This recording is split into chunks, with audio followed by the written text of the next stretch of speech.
Stand by to launch FanStream Sports. 3, 2, 1. Let's start. Hello, sports fans. Welcome to FanStream Sports. Nothing but pure sports. This is the JP Show. JP, it is so good to hear you back on the air. Stand by. Now, here's JP. All right, a hearty good Monday morning to you as we come to you with my good friend Nick Geddes from On3 Sports. We got a ton of stuff to get to. It's been an interesting weekend. It's been a very interesting weekend for the Rays. Obviously, the Bucs are drafting 19th on Thursday night. They're on the clock. They're on the clock already, as far as we're concerned. And, the Lightning got a little business this week to take it. And I don't know about you, but I got my taste of playoff hockey this weekend. Woo! I am ready for some freaking NHL Stanley Cup playoffs. Good morning to you, Nick Geddes. How are you, my friend? Good morning. Hope everybody's doing well. Hope everybody had a great Easter weekend and, of course, an Easter Sunday, whatever you were doing, if you celebrated and everything. So hope you had a good weekend. Happy Easter to all. Yes, I went to church. We did Easter brunch. You? I had Easter brunch. My mom made a homemade lasagna. We pulled a awesome. the move that you usually do. Oh, the Saladino lasagna. The lasagna, the homemade sauce, the homemade meatballs, bread from La Segunda. I had the whole. Did you save me some? Huh? Did you save me some? Did you save me some? I got a big old pan of stuff that nobody ate. Nice. No, I definitely I don't think I've had your mom's lasagna. I could definitely. I gotta be honest. I didn't even know my mom had a homemade lasagna. Really? I didn't know. I think it's the first time she's actually made it. Really? Wow. Yeah, turned out great. What a surprise on Easter. Exactly. Yeah, we did church, and then we went to we were in Claremont, went to the Salt Shack on the lake there, which is awesome, beautiful. If you not just take a trip to Claremont, it's so cool. All the elevation changes. Go to the view at Claremont National, really cool place. And Claremont's really nice. If you want to drive like an hour and a half, go to Claremont, go to the Salt Shack on the lake, really cool place. Highly recommend it. All right, we got lots to get into. And you're going to give us your take on WrestleMania too, right? Yeah, in the famous words of CM Punk from back in the day, I have a lot of things to get off my chest today. Wow. So not good, huh? Not good. Not just about wrestling, but this wasn't a good weekend for me as a sports fan. I mean, the Rays, goodness gracious. I mean, this one I expected. The Magic got blasted yesterday in Boston. Yeah. Saw that one coming. Yeah. But yeah, it was just all the sports I watched this week. I'm like, something make me excited, please. But now the Lightning, I mean, we got to wait tomorrow to get to that. And you mentioned the playoff hockey. You got your fix this weekend. We got a lot to live up to as a crowd tomorrow night because Carolina, Raleigh was rocking. Winnipeg, unbelievable atmosphere. Vegas always brings it. We gotta bring the fire tomorrow. Yeah, that's a great point. I was watching a little bit of the Vegas game last night where they had the fortress up there, which, let's just be honest, it's cheesy. A little bit. It's cheesy. It's very cheesy. I mean, it just doesn't. No, it doesn't resonate with what we do in Amalie Arena. But okay, whatever. It is what it is. But it's exciting. It's a show. Carolina was bonkers. Toronto was bonkers. Thanks for coming back to the playoffs, Ottawa. Appreciate it. Wow. Well, that was great. I'm a little worried because Ottawa looked completely overmatched last night. I don't want Toronto sweeping through the Sens and sitting on their ass for a week and a half while we beat the shit out of each other down here in Florida. The two best teams clearly in the East, in my opinion. I guess we're just going to kind of roll right into the Lightning since you got your hat on anyway. It's interesting. I was watching the great Biz Nasty was famously picking Florida, was all over Florida for like a week and a half after the matchups, and now he's flipped.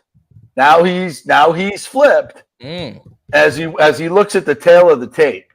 And if you look at the tail of the tape, the Lightning are a sneaky favorite. They're sneaky favorite. They're the only team in the playoffs that is, they're number one in goals for. They're number 5 in goals against. I got to get these numbers exactly right. Where are they? Okay. Anyway, they're top 7 in power play, penalty kills, goals for, goals against. I mean, their numbers from an analytics standpoint and their 5-on-5 numbers are superior to anybody in the league, top to bottom. Now, does that mean you're going to win a Stanley Cup? No, because the playoffs are a much different game than the regular season. I get that. But I feel extremely confident in this Lightning team. I don't know what we're going to get from Florida, to be quite honest. You know, how good will Tkachuk be?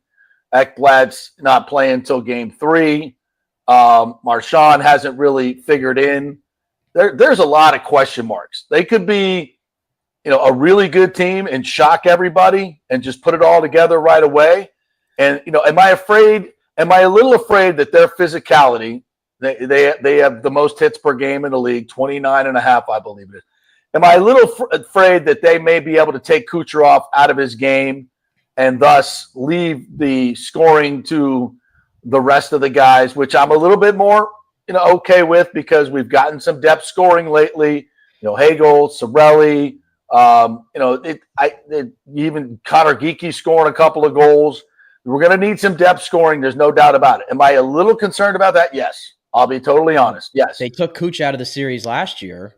They did. Cooch had the worst playoff series he's ever had, going back to the Columbus series 6 years ago. They did. And I'm concerned about that. There's no question. I think if you're trying to be objective here, you have to be concerned about that. That said, how is Florida going to score? How are they going to score? The only way that Florida wins this is if the Lightning get careless with the puck, turn it over, and allow it in the back of their net. Now, Vasilevsky has been the best goaltender since January 1st. And I don't know if you read Ed Ancina's piece this weekend in the Tribune on Vasi. It was probably the best Vasi story I've ever written. It was great quotes all over the place. And one of the things that came out is something that we've talked about, post-surgery. And you just looked at Vasilevsky, especially last year, and just said, not the same guy. Not the same guy. And he admitted that he had nerve damage in his right side where he could, barely stand at times.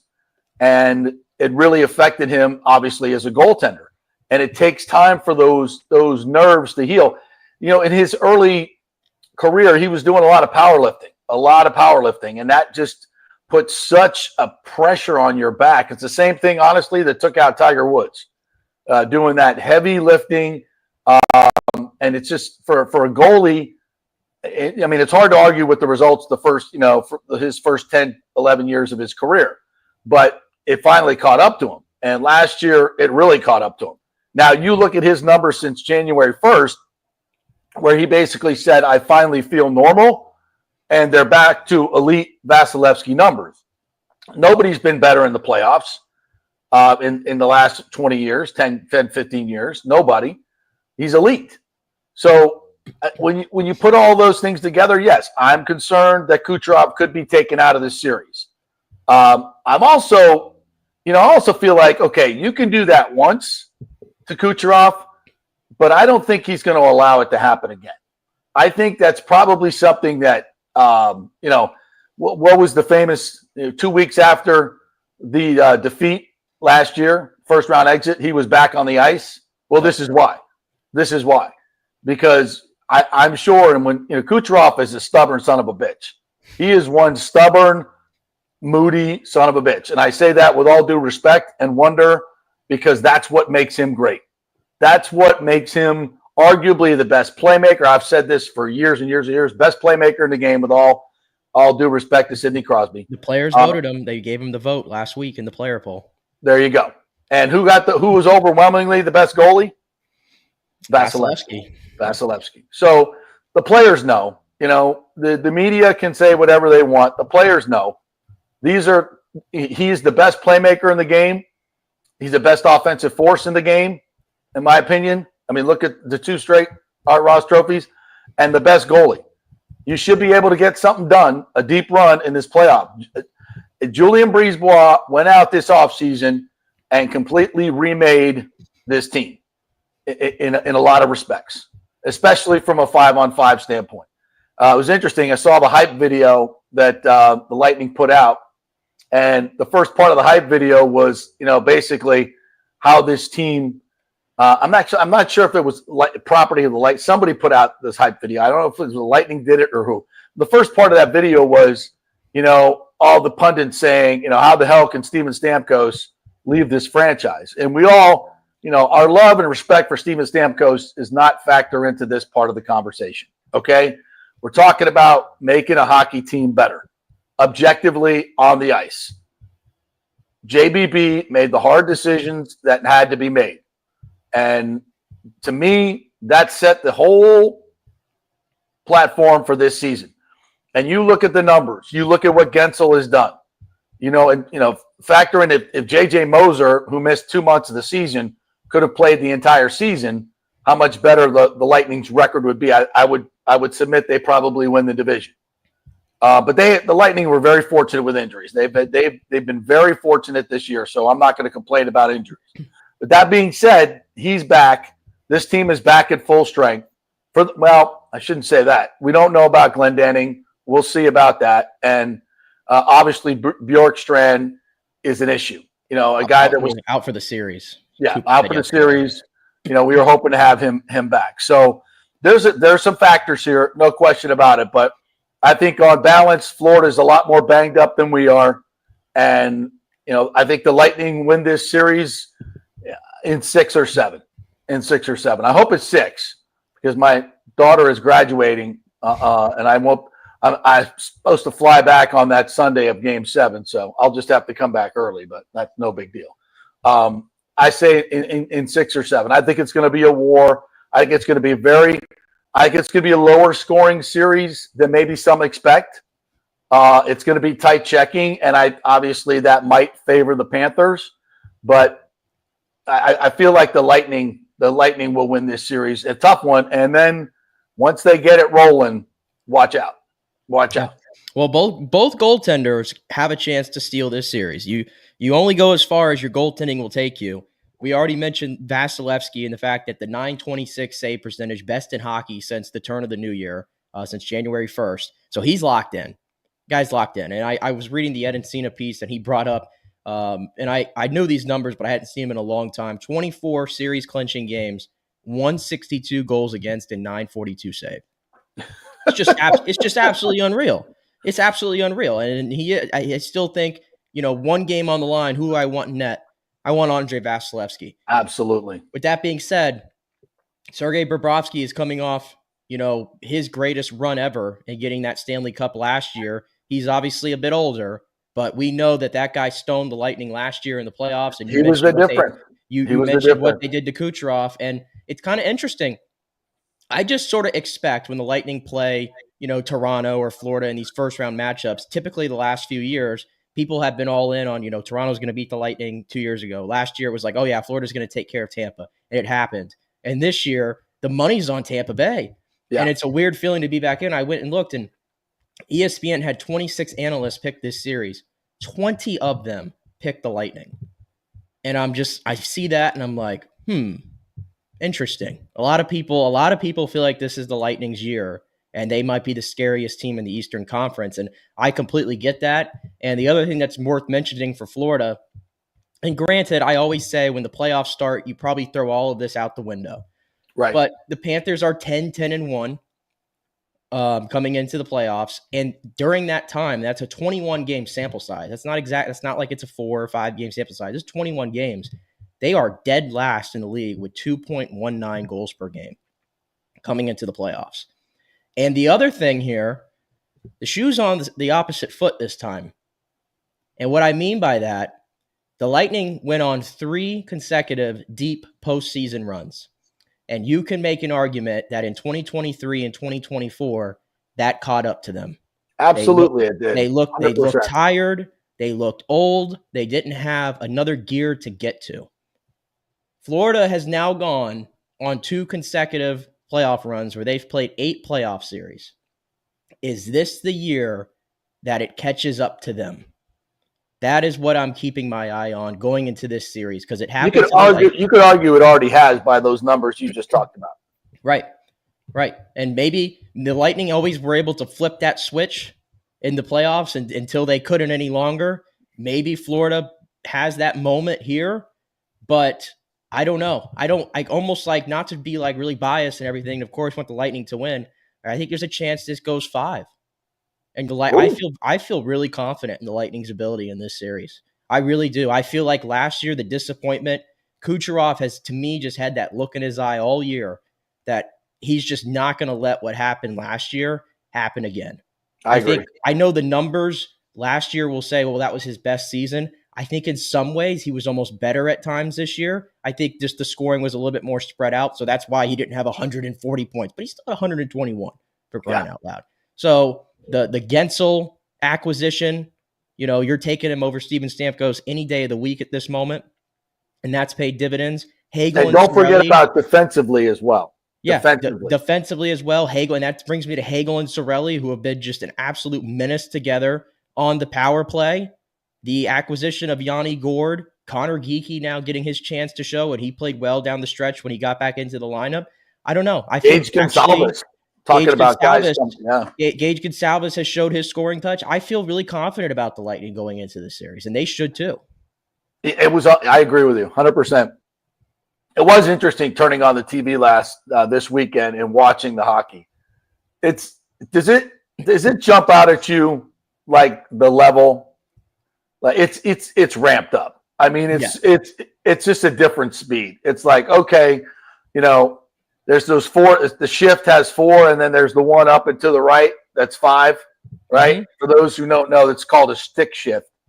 And we're going up and to the right. It's 5th gear time, and it's a totally different gear. And the Lightning know that. They know how to get there. They know what it takes, especially Ryan McDonagh.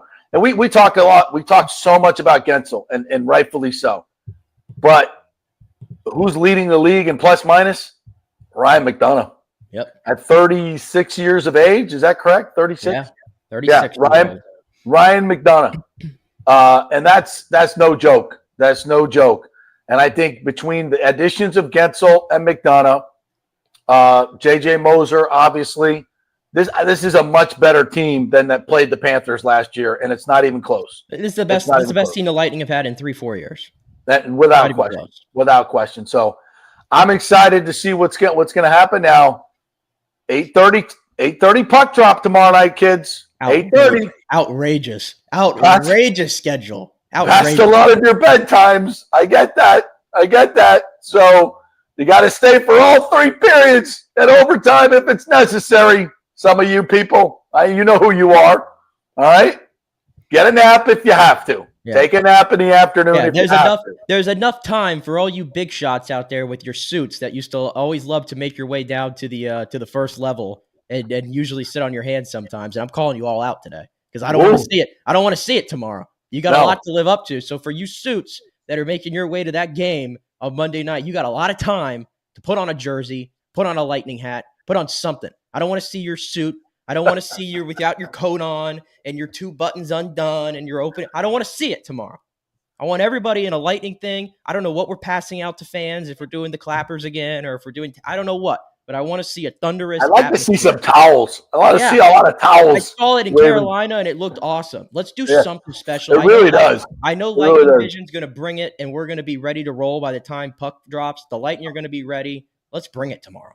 Yeah, I think Titus let a little cat out of the bag last week when he was on the show that he was in the he's been in the VO room. He's been in the voiceover room getting ready for a little hype video. So. Lightning Vision will have you guys ready. Get there early. Hard not to on an 8:30 puck drop. So, but then we got 6:30 on Thursday.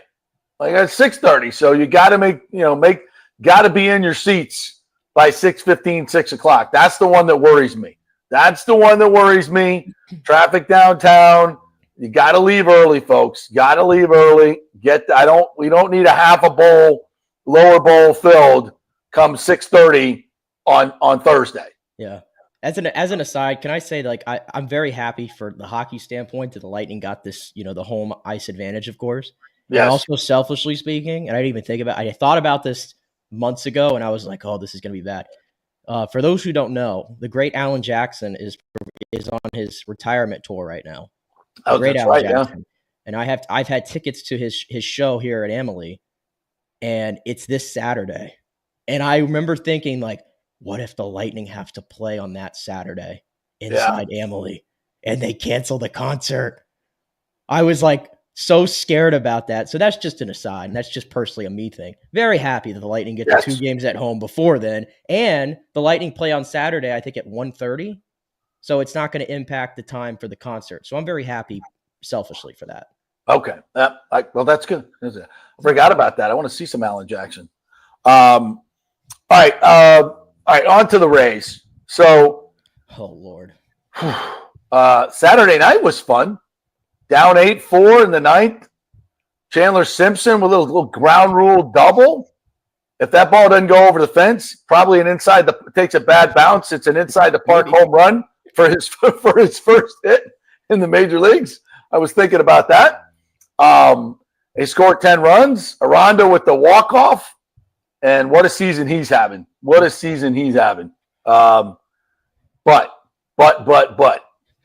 this team shut out 3 times in 5 games. Is that good? That ain't good. What's weird is when you look at some of the numbers, they're like 5th in batting average. They are 3rd in batting average with runners in scoring position. What is that?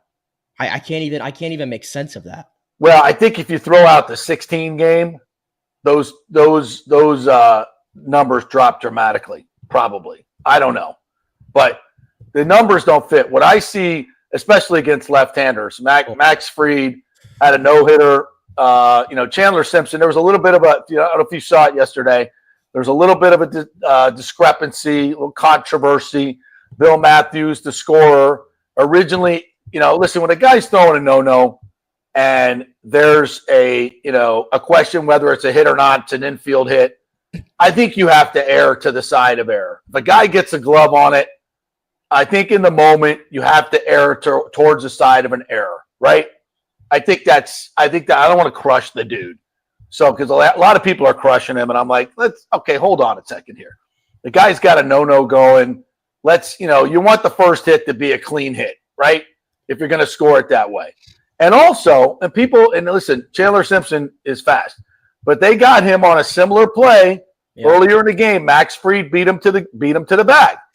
So, you got to make that. You got to make that decision, a split decision. I'm going to err on the side of that's an error if a guy's got a no-no going. So I'm going to give Bill Matthews a little grace here. A lot of people are giving him shit. I'm going to give him a little grace here. All right. So he comes back 2 innings later and scores it a hit. So Max Fried still thought he was working on a no-no. Aaron Boone still thought nobody checks the scoreboard. Now they'll announce it over the PA in the press box. So they'll know, but they won't announce it over the PA in the stadium. And unless you're like, oh, look, there's a hit up there now. And then you go, oh, well, that must be a mistake because it wasn't called a hit earlier. So they showed the replay, and clearly from most angles, Chandler Simpson was going to beat him to the bag. So now, of course, it's moot because Mangum gets a clean single in the 8th, and it's over. So it's no big deal. And I don't know, I think it was at that point, or maybe in the half inning before, that Matthews went back and called it a hit. And I think in the end he got it right. I think it was a hit. Yeah. But people were losing their minds. I'm like, it wasn't that obvious. And in that situation, I got to err towards the no-no. Is that fair? Yeah, I see your point of view. I meing, it ended up being moot anyway, because literally 2 innings later, when they ruled it a hit, the next batter then got a legit hit right up the middle. Right. So it ended up being moot anyway. But I guess you could have looked at it as if it was ruled a hit 2 inning right when it happened, would Max Fried have still been in the game in the 8th inning? Probably, because I'll take my chances with that dude against the Rays lineup yesterday. But yeah, you mentioned it. 3 shutouts in 5 days. I mean, we have been treated to it's been rough. This was rough to watch. And when you get a 13-game homestand and you only win 5 games, I mean, if you're trying to be legit this year and you're trying to be a serious team, that just can't happen. Yeah. It just cannot happen. And this team, you talk about the splits, and some of the numbers look really good, but it's not exactly lining up to wins right now, and it's really odd. They're hitting 279 against right-handed pitching, which is third in Major League Baseball, but they are hitting 209 against lefties. Yeah. 209. They just have no answer for left-handed pitching right now. Yeah. And how many times I'm over this, by the way. And I hate to even bring him up because it's not like he's playing every day or anything, but I am so over hearing about every year, oh, this is the year Curtis Mead's going to break out. Just wait, guys. Spring training, he puts on all this weight, and he's just tearing the cover off the baseball. And now we get to the real games, and here we sit. Where's my numbers at? Curtis Mead is hitting 138. 138. He's hitting 138. And not only that, how many times is Kevin Cash going to continue to put him right in the thick of the order? Yeah. I mean, he's hitting fifth yesterday. Unbelievable. And granted, like he worked a really good at bat in his first at bat. I think it went like 12 or 13 pitches. Like he's working some better at bats, so maybe that's a sign that he's getting close. But I don't got time to wait for this right now. No, I mean he has been an absolute problem for this team. And the catching, Danny Jansen and Ben Rortvedt through 22 games have 8 hits. Jansen's hitting 125, Rortvedt's hitting 095. And whenever they do this lineup where it's Walls hitting 8th and Rortvedt's hitting 9th, you're just giving away free outs. Yeah, and what's crazy is those two dudes seem to always come up with runners all over the base. Yeah. And they can't do anything with it. Yeah. And that's one of the things it's situational, right? It's situational. By the way, this freaking contact play, I'm so over the contact play.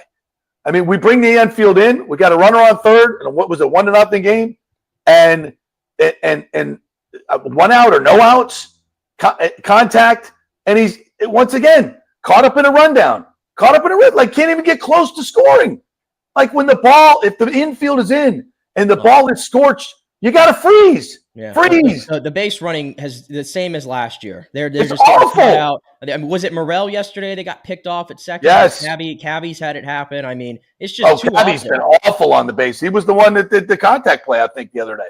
Yeah. And it's not his fault. It's like this is what they do every single time. You take your analytics and shove them up your ass. When you're on third, less than 2 outs, you got to, and a ball is hit hard, especially when the infield's in, you got to freeze. You don't just give up an out at third base. Then they end up having a runner on second, but it's not as good as a runner on third. And it boggles my mind. I don't freaking get it. And it hasn't worked all year long. I don't know how many guys we've had thrown out at the plate, but it's got to lead the league without question.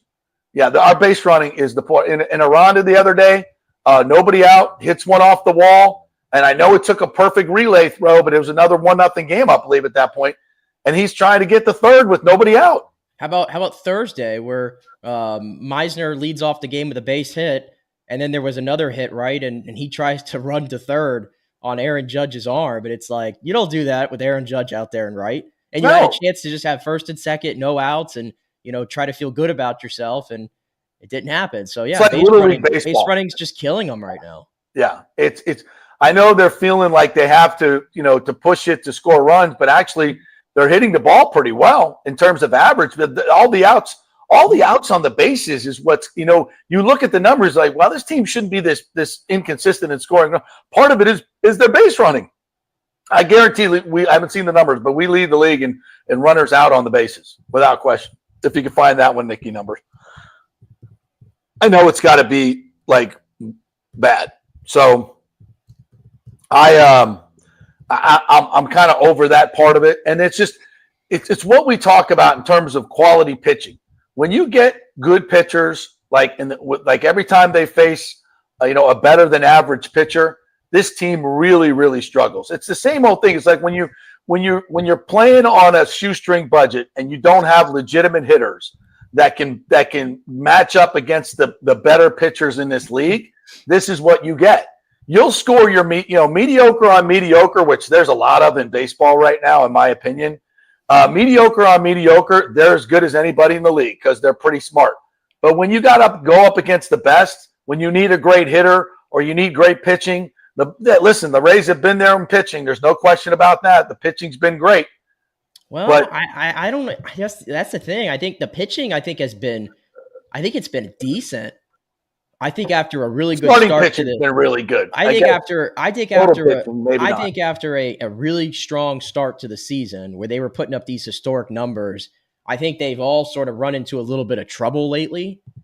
And I don't know if it's because, I mean, they're having to do so much of the heavy lifting. We knew that was going to happen with the pitching, but even yesterday, I know Ryan Pepio, like he ended up being able to battle yesterday and get through 6 and it was okay. But that dude's given up 8 home runs already. He's not locating his stuff really well at the moment. Zach Littell is sort of getting away with giving up a lot of loud contact. And eventually he's not going to have luck with that. Shane Baz got rocked around this week. Now I know that's the only time. I mean, Rasmussen has been just phenomenal for this team. And he's only given up 2 runs in 4 starts. So he's been great. He's been really good. I think the pitching has been a little bit spotty of late. Now, part of that maybe is the offenses you're facing. You just faced Boston and then you went right to New York. But it doesn't matter though, when you score 0 runs in 3 of 5 games. I mean, clearly you can't win that way. And the concerning part is it's early, but there's that saying it can get late pretty early sometimes. And when you have all these games at home early in the season, that's great, but you got to win them. 5-8. You got to win them. 5-8 on the homestand. And the Rays are putting themselves into a position where already you have to play catch up. You got to play catch up. You're 5.5 games back of the Yankees for first. You have all these road games later in the season that you're going to have to play, which is going to be tough. I mean, yeah, it's early, but like you don't want to get too far behind. You don't. And now there's only 2 teams in the American League that are worse than you right now, and that's the White Sox and the Twins. And then it's the Rays. I mean, you don't have a lot of comfort room right now. And the thing about it is when you look at the lineup, does it give you any hope? No. It's a hard conversation to have because the numbers tell you they're hitting the ball well. They're not striking out, but they have very little power. They have very little power. They don't hit situationally. They're too aggressive on the base paths. It just looks like they're trying so hard to squeeze the most out of this juice out of the orange, and it's just a little tangerine. There's just nothing there. You got to have some more beef. You got to have some more thickness to this lineup, and the left and right. I kind of get the analytics, but it's not working. It's not worth the lineup that you put out there against left-handers is it looks like a AAA team, and it is a AAA team, to be quite honest. And yeah, I mean, Danny Jansen was supposed to be this huge upgrade at the catching position offensively. Hasn't been. Rortvet is terrible offensively, and yesterday, he runs into Aranda, and then they let a foul ball drop between them. He's not exactly good behind the plate either. So right now he's not giving you any value. The only thing, if I look forward, I say, okay, so Hassan Kim's coming back, or you're coming back at some point, right? Yeah, that's going to be a huge upgrade, hopefully offensively. Yep. At shortstop, Danny Jansen. It helps you against lefties too. Yes, exactly, big time. And then Jansen's got to be better. Josh Lowe, at this point, I mean, can you even count on him at all? I mean, here's the thing with the outfield, and then I said this: the Rays have some decisions to make when Lowe gets healthy because I can't. Now here I am doing here I am doing the thing with Lau and Lowe. Yeah, here I am. But I kept saying it's like, yeah, Meisner and Magnum are good stories, and like you're waiting. Like at some point, you're like, oh well, that's not going to last too long. But Meisner is still holding steady. Guy's hitting 360 right now, and he's got 3 home runs and 10 RBIs. So Meisner's making a case like, yeah, I don't want to take that guy out of the lineup. And even Jake Magnum, like, I mean, he's got 8 stolen bases, which leads this team. He's beaten out ground balls. He's that hustle guy that I want on my roster. Another guy kind of like Chandler Simpson. It's like, I'm not saying Josh Lowe doesn't have a role on this team or anything. I'm just saying like that's one position where they're a little bit beefed up right now. And so I'm curious how they handle that matchup thing. And also all those guys are lefties. Yeah. All those guys are lefties. I know. So it's gonna be interesting, but those are problems they'll address later. Right now, they just got to stop the bleeding. And they need some right-handed pop in the worst way. They do. They do. I mean, who you're looking at right now in the lineup? It's Junior. Yeah. And then, I mean, Yandy right now, I mean, Yandy's hitting 222. He's been a little bit better of late, but it hasn't been the Yandy that we're expecting. And then you look up and down that lineup. I mean, Jose Caballero, I know the average is good, but like he's not a bopper. We know that. No. So like, who else is right-handed? I mean, it was supposed. This is why they put so much equity into Curtis Mead to help them, and he's killing them. That's part of the reason why they just Junior. Junior already you can see teams pitching around him. Of course. Of course. Morel's got 28 strikeouts, and he started the year where it looked like he was like taking more pitches and he was being more patient at the plate. And now it's like he's just gone back to last year's Morel, and he's giving you nothing. And he's just, he swings out of control. He pulls his head every single time. Yeah. He just max effort, no control. He's a strikeout machine. Yeah, Christian Morel was brought to this team to help them hit home runs. Okay, Christian Morel. Now we have a decent sample size here. He's had 70 games with the Rays dating back to last year. He's got 4 home runs and 15 RBIs. And this is the guy 15 RBIs. This is the guy that the Rays He's traded in the middle of the lineup. Yeah. And this is the guy that the Rays traded Isak Paredes for. Yeah. Who was an all-star and has proven that he can hit 30 home runs in this league. Yeah. Nice job. All right, we're going to take a break. We'll come back on the other side, and we're going to get into the Bucs. There's some news out there. Adam Schefter putting some things out there regarding the Bucs. According to my sources. We're brought to you by the Jeeves Law Group, JEEVESLawGroup.com. They are local, they are trusted, and they get results. If you're in an accident, your first call must be to the Jeeves Law Group, JEEVESLawGroup.com. Not attorney spokesman, offices Tampa, St. Pete. Back in 3.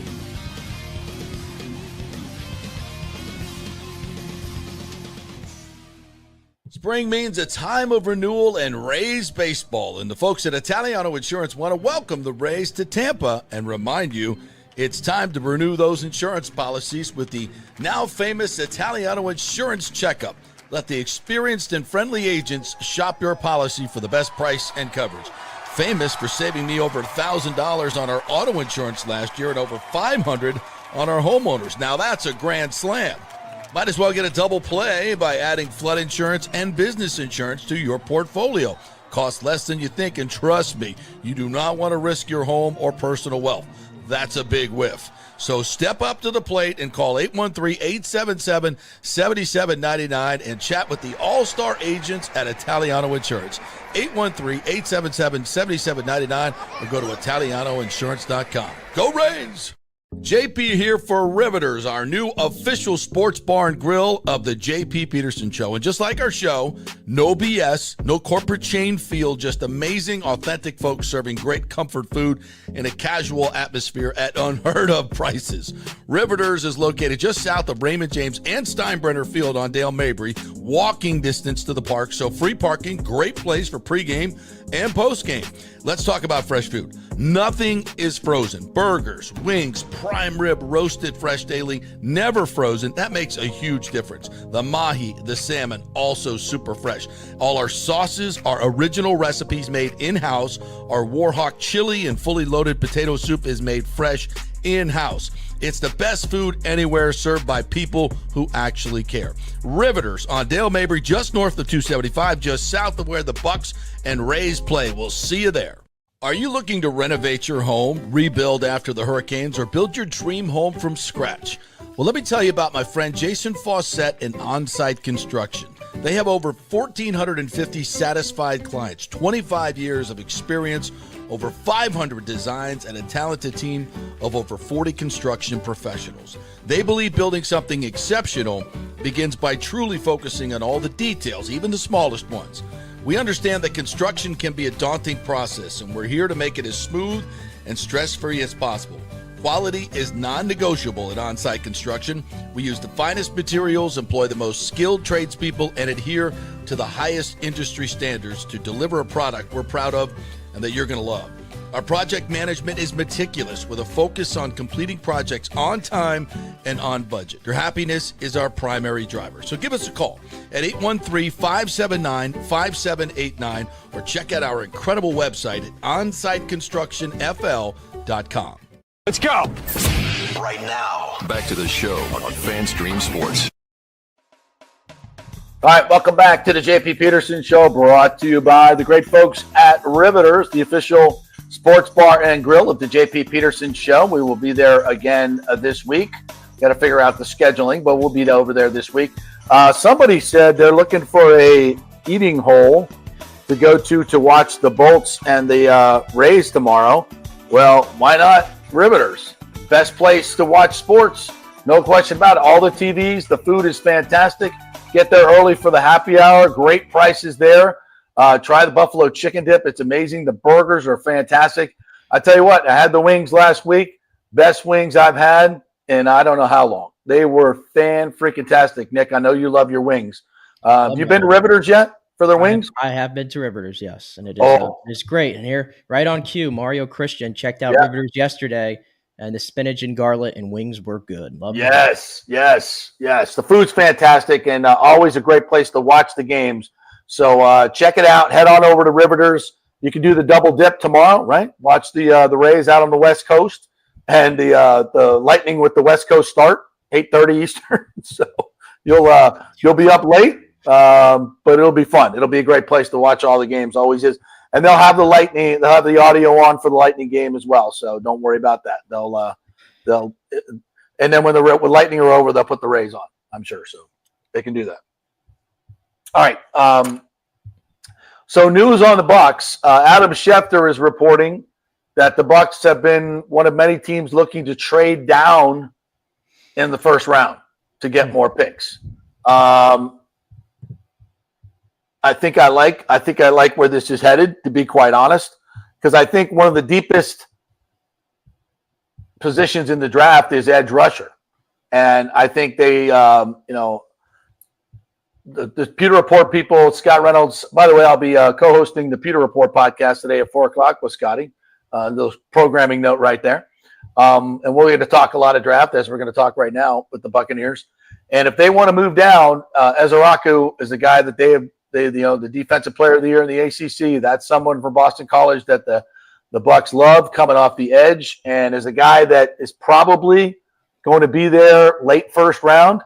So if Jason Light wants to move down, he's got a bunch of these edge rushers that he likes, or he likes inside linebacker and can pick up another second, third round pick. I think it's a good move. I like to see him do it. Although part of me also says, if you got a guy there that you think can make a difference this year, I mean, we're in the Super Bowl window. I think we all agreed to that. The Bucs are in a Super Bowl window.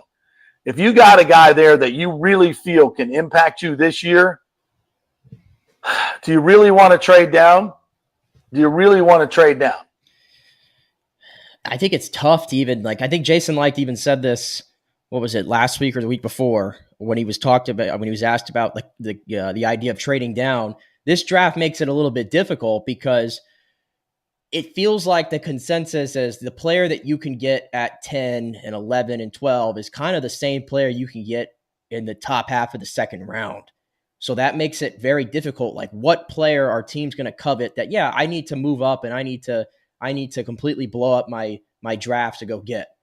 I think it's going to come down to these quarterbacks, because even though this quarterback class is very weak, there's always going to be teams that are desperate for these guys. And you hear all the stories today. It's like, well, Jackson Dart can go in the first round and Tyler Shuck can go in the first round, but wait, Jalen Milroe might go in the first round. It's like you're hearing all these guys who are completely not first round quarterbacks, but teams do this stuff all the time and they do not learn. So if you're Jason you're a savvy GM, you know what the hell you're doing. If someone calls you up and you know that they might be wanting to get one of those quarterbacks, I think that's whenever you move down, regardless of who's there. But they're going to play it by ear. They're going to have to see how the board shakes out. I think there are a handful of players that I would feel pretty confident about if their ability to succeed if the Bucs take them at 19. But it's sort of interesting. as we get closer here, like what position are they going to covet the most? Are they going to go best player available? Jason Licht, I mean, could he be going off the reservation? Because I think this is interesting. Jason Licht loves picking the trenches in the first round. Vita Vea, Tristan Wirfs, Joe Tryon, Kalijah Cansey was a surprise pick out of nowhere. Logan Hall was their first pick in 22, trenches, and then last year was Graham Barton. Are they potentially looking at D tackle? Doesn't look like they're interested in signing Vita Vea long term. You got to think about that. Logan Hall in a contract year. Is that the sneaky position? I don't know. It could be. I wouldn't. But this isn't a draft that's really deep in defensive tackles, though. Well, I actually it's really good if you're looking for a run stopper. Yeah, they're all over the place here. Right. They're all over the place. But I just don't. I don't see how you can go away from edge. I just don't. I mean, if you really look at what this team has been missing since JPP and how long they've tried to find one, and they haven't had a premium pick in a long time since what? Devin White, the top 5 pick. Yeah. I guess. It's been a while. It's been a while. When you're winning the division, it's hard to get a premium pick. So I just don't see how you pass on that because it's such a missing piece. And obviously Hassan Reddick, you're signed for a year. And people talk, well, if he plays well, you sign him long term. Are you? He's going to be 31, 32. Right. That's not. You need a young kid. You need somebody coming off the edge. If he performs well, what are you going to do? Pay him $30 million to be not the player that he is now? Yeah, I don't want to pay a 31, 32-year-old edge rusher. And also, I mean, listen, the Bucs can say this, and we could say it too, and I think we did. Like, you can try to say, oh, well, last year was just weird with everything that happened with Hassan Reddick. Let's just throw it out. I mean, you could say that, but it happened. Yeah. It did happen. People are like, well, he wasn't motivated. How can you not be? He knows this was a contract year for him, essentially. Yeah. Those last 10 games that he played for the Jets was a contract year. You can look at it like, oh, he wasn't happy with his contract, and so he decided not to show up. He decided not to play. And then when he got out there, he wasn't motivated. Does that sound – it doesn't exactly sound great. I'm willing to see what happens. I mean, they're only paying him, what, $12 million guaranteed? For a pass rusher of his that has his track record before last year, that's pennies. But I'm not putting all my eggs into that basket. So as we get closer here, I've started to sort of side with, hey, let's take the best edge available if we like one of these guys, because it never hurts to flood the position. It Absolutely. Never does. And the Bucs have been this has been Jason Licht's Achilles heel. He has been unable in the draft to find that impact. I mean, Yaya Diaby, has shown some stuff, but I mean like a true type number one dude. That's been Jason Licht's Achilles heel over the last 11 years. Yeah. And let's be honest, anything we hear before draft day can be, a smokescreen anyway. So if Light's putting it out there and he's calling around to move down in the draft, he's just putting, he's just getting ready for the draft. He needs to find out who's a willing partner. And, the one people have been talking about Jackson Dart, right? You know who I think is sneaky chance to move into the first round? Jalen Milroe.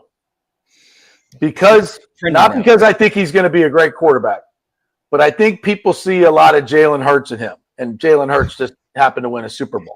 Yes, I've heard Cam Ward is a mixture of Patrick Mahomes and Josh Allen, and Jalen Milroe is Jalen Hurts. I'm hearing all these things of all these quarterbacks, and it's funny to watch all these analysts do their best to like hype up these quarterbacks because they're not it. They're just not it.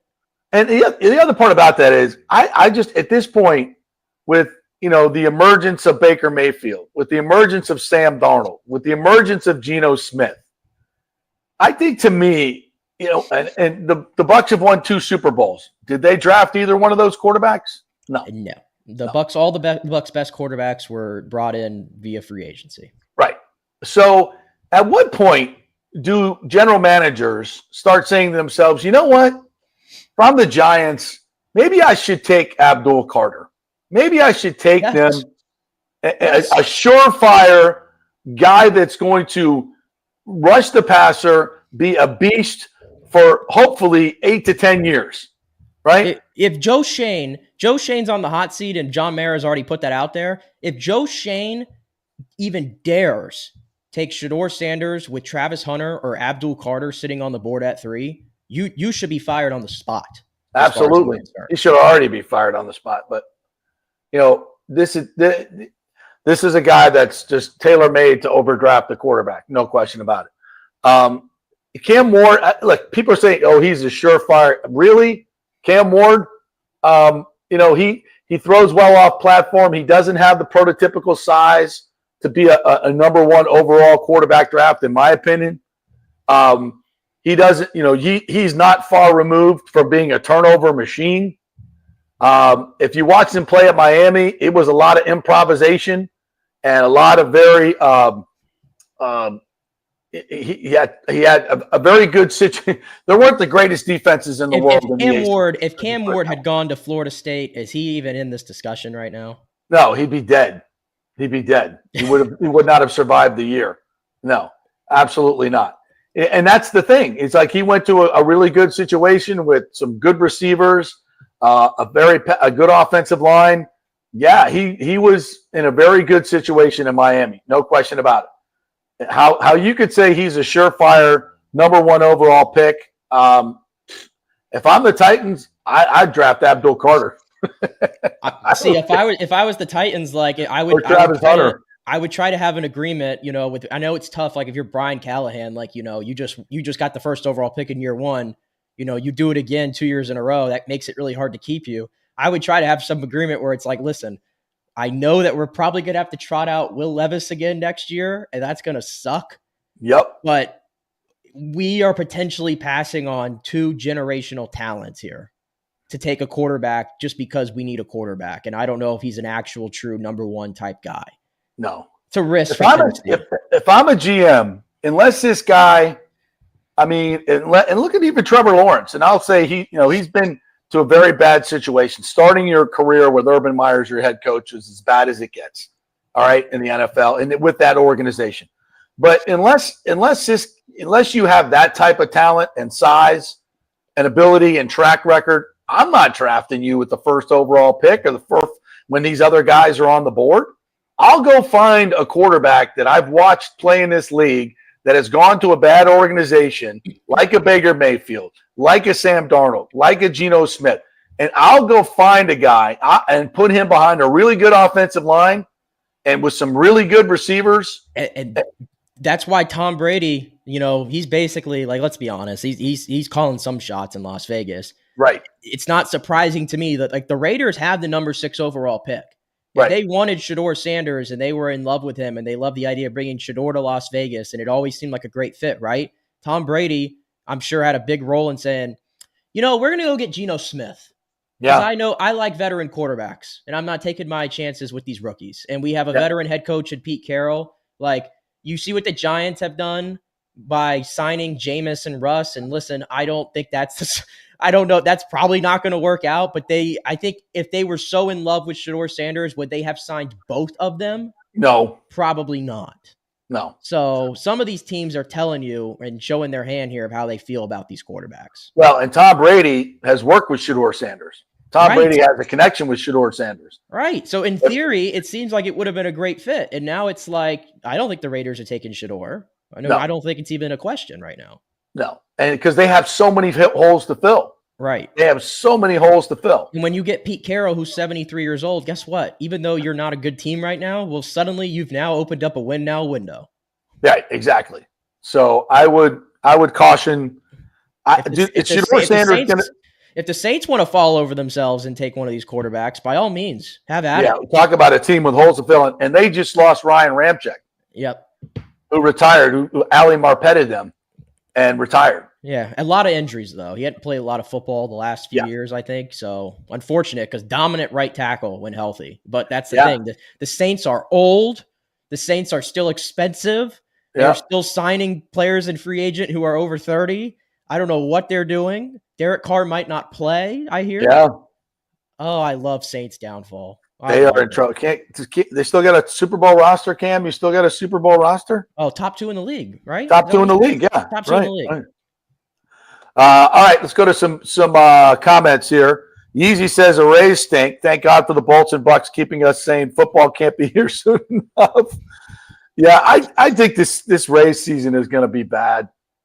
I mean, at this point, Nick, I mean, I don't. You go 5-8 on this homestand, the beautiful weather. The Red Sox, Angels, Yankees. I mean, the Yankees, yeah, but I don't know. I don't know. My gut tells me they're probably going to end up somewhere along where they were last year, just sort of right in the middle. Yeah, it's a 500 team. Unless something, it would be awesome. A lot of people have been asking me on Twitter what's going on with the sale. The people that I'm talking to are basically, and by the way, the Tampa Bay Business Journal had I think it was on Friday or Saturday, they put out a piece basically confirming the reporting that I have been telling you guys, that Stu wants $2 billion for the team. It's valued at 1.25. So what's holding up the sale? A ridiculously stubborn owner. That's what's holding up the sale. And I'll repeat this. When I put out that video a month and a half ago, whatever it was, I never said the deal was done. That was a headline that the people who retweeted reposted my video put on there. I never said that. What I said was that there is a group that has the money. Major League Baseball is pressuring Stu to sell the team. They want it done as quickly as possible so they can get on with expansion. But essentially, it's up to Stu Sternberg when and if he sells the team. So if you put the math together, they're willing to pay well over what it's, quote, valued at for the asset. Most places, owners, like if the Twins were offered when they were for sale, and we had that story a long time ago as well. If they were offered what the Rays are being offered right now, and they're valued more by Forbes than the Rays, that deal would be done because they have reasonable owners who really want to sell the team. And where Stu Sternberg is here, odds $2 billion for a team that's worth 1.25. So how much more pressure can Major League Baseball put on Stu Sternberg? We will see. How long does it take for him to accept an offer for a team that's well over what it's worth? We shall see. All I can tell you is they have the money. They have the money to get the stadium done. They want to do the deal and build it in Tampa. Everything is in order. Major League Baseball has vetted them. They love this ownership group. They want it to happen. Everything is in place. And once again, one guy is holding up the whole deal. All right? Holding up a Major League Baseball expansion for Raleigh, Portland, Nashville, whatever. Holding up all those cities, holding up Tampa for redevelopment, holding up St. Pete for redevelopment, holding up the whole thing. So at some point, hopefully enough pressure is brought to bear and this deal gets done. But when exactly it happens, I don't know. I don't control that. But I can tell you everything is in place for it to happen in a reasonable amount of time. I know Major League Baseball wants this to happen as soon as possible, hopefully before the All-Star break, because, they need to get it done for many, many reasons. All right, what else we got here? Mike Holcomb, good morning to you, says, please tell me this is the first time in Rays history they have been shut out 3 times out of a 5-game stretch. Actually, the last time it happened was 2017. Ashley, my wife, says she's a Vegas fan. This is disgusting. I know, she's a Vegas Knights fan. She likes the Dragon at the Fortress. Oh. Yeah, it's great if you're going to Universal. It's a freaking hockey game. It's a hockey game. We don't have dragons. Sorry. John Hill says, congrats to JT for his first PGA win with his family. What a win yesterday. Yeah, I was watching that live yesterday. Awesome putt. 21-foot birdie to go in. First one. Right in the middle. And of course, the one he made on 16? Is it 16 or 17? Another like a 26-footer. I think it was 16, the par 5. Yeah. And Novak hits 2 great shots on 18 in regulation. And had it, 10 feet? Yeah. And just yanked it. Hooked it. Oh, my God. That putt was yeah. So he hits it to 10 feet. He hits driver wedge to 10 feet on 18 on a 470-yard hole. Just ridiculous. Actually, I think he hit 3-wood. 3-wood wedge on a 470-yard hole. And I saw this crazy stat too about this. So Justin Thomas goes 3 years without winning. And remember, like, his game had fallen off so bad the year after to where, like, he made the Ryder Cup and everybody was like, why is Justin Thomas on the Ryder Cup? Like, it got to that point, remember? Right, exactly. And now Justin Thomas, though, with that 3-year losing streak that he had, we forget he's only 31 years old still. Yeah. And I saw this stat that he joined this company since 1960. Only 7 players have had 16 wins on the PGA Tour and multiple majors before age 32. Their names are Arnold Palmer, Jack Nicklaus, Johnny Miller, Tom Watson, Tiger Woods, Rory McIlroy, and now Justin Thomas. How about that? It doesn't even feel like that, does it? Because he went 3 years without winning, but he's only 31, and look at the achievements he has. Yeah, it's crazy. It's crazy that because it's been 3 years since he's won. Right. And he's up to number 8 in the official world golf ranking. He's only going to climb. He's second behind Rory in the FedEx Cup. And now he's going to be a shoo-in for the Ryder Cup this year. Yeah. He's good for golf. He's got his game back again. It's great for golf to have JT back. He almost should have won Valspar. He won the Valspar, yeah. Should have won Valspar. He's got 5. He had 3 second place finishes this year before yesterday. Yeah.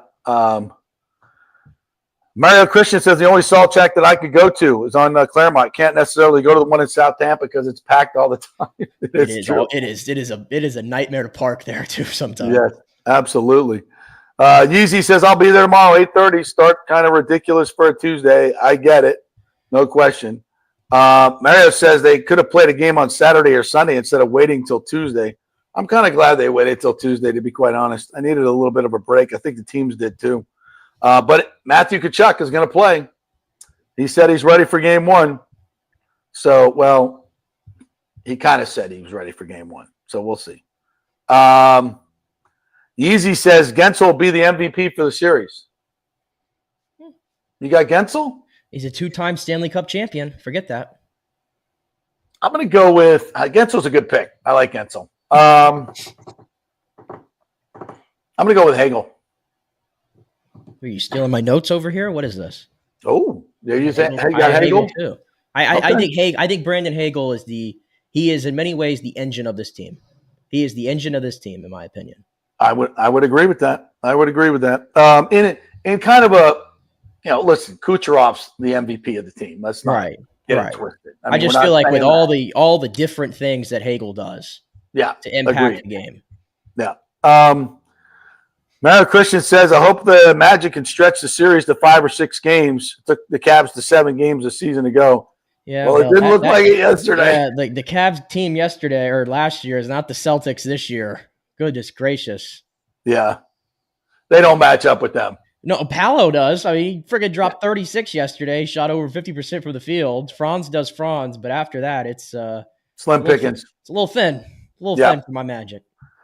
For the 13-game homestand, says Mario Christian, I was hoping for the Rays to get 8 wins, not 8 losses like they just did.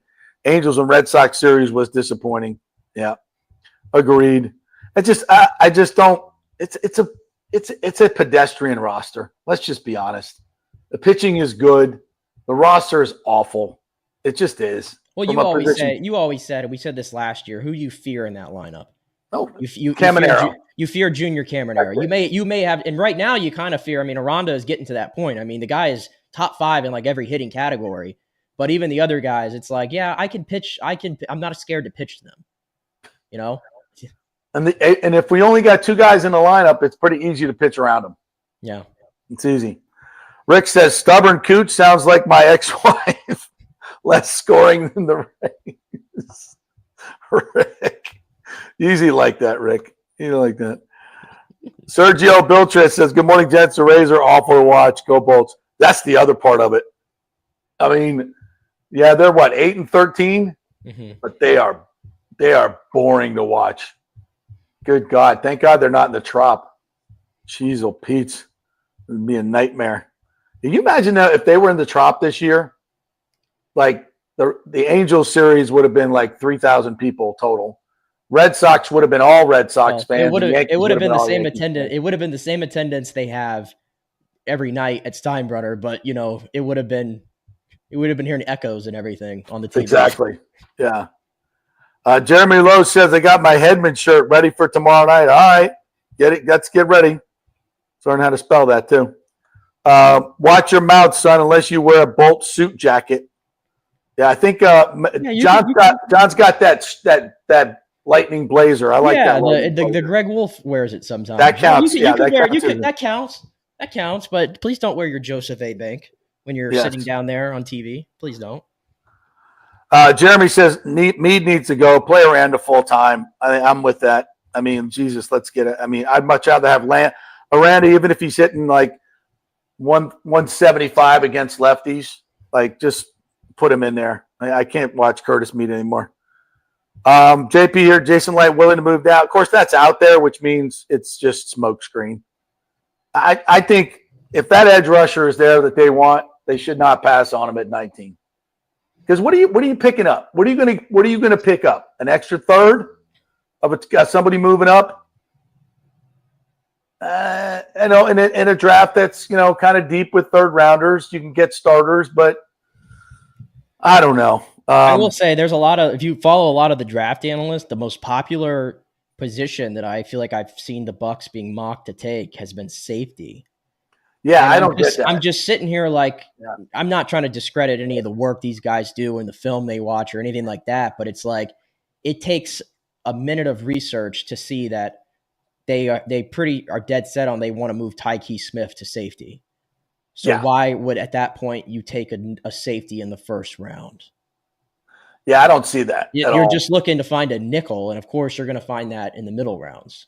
I think what happens is some of these national pundits, they look at the roster and they go, "Oh, a Whitehead started at safety. He's no longer with the team, so they have a hole there." And the best one is that this player that I've seen mocked a lot, and every time I see it, I just sort of like X out, and I'm like, "Yeah, this is incredible." Is that Nick Emanwari from South Carolina?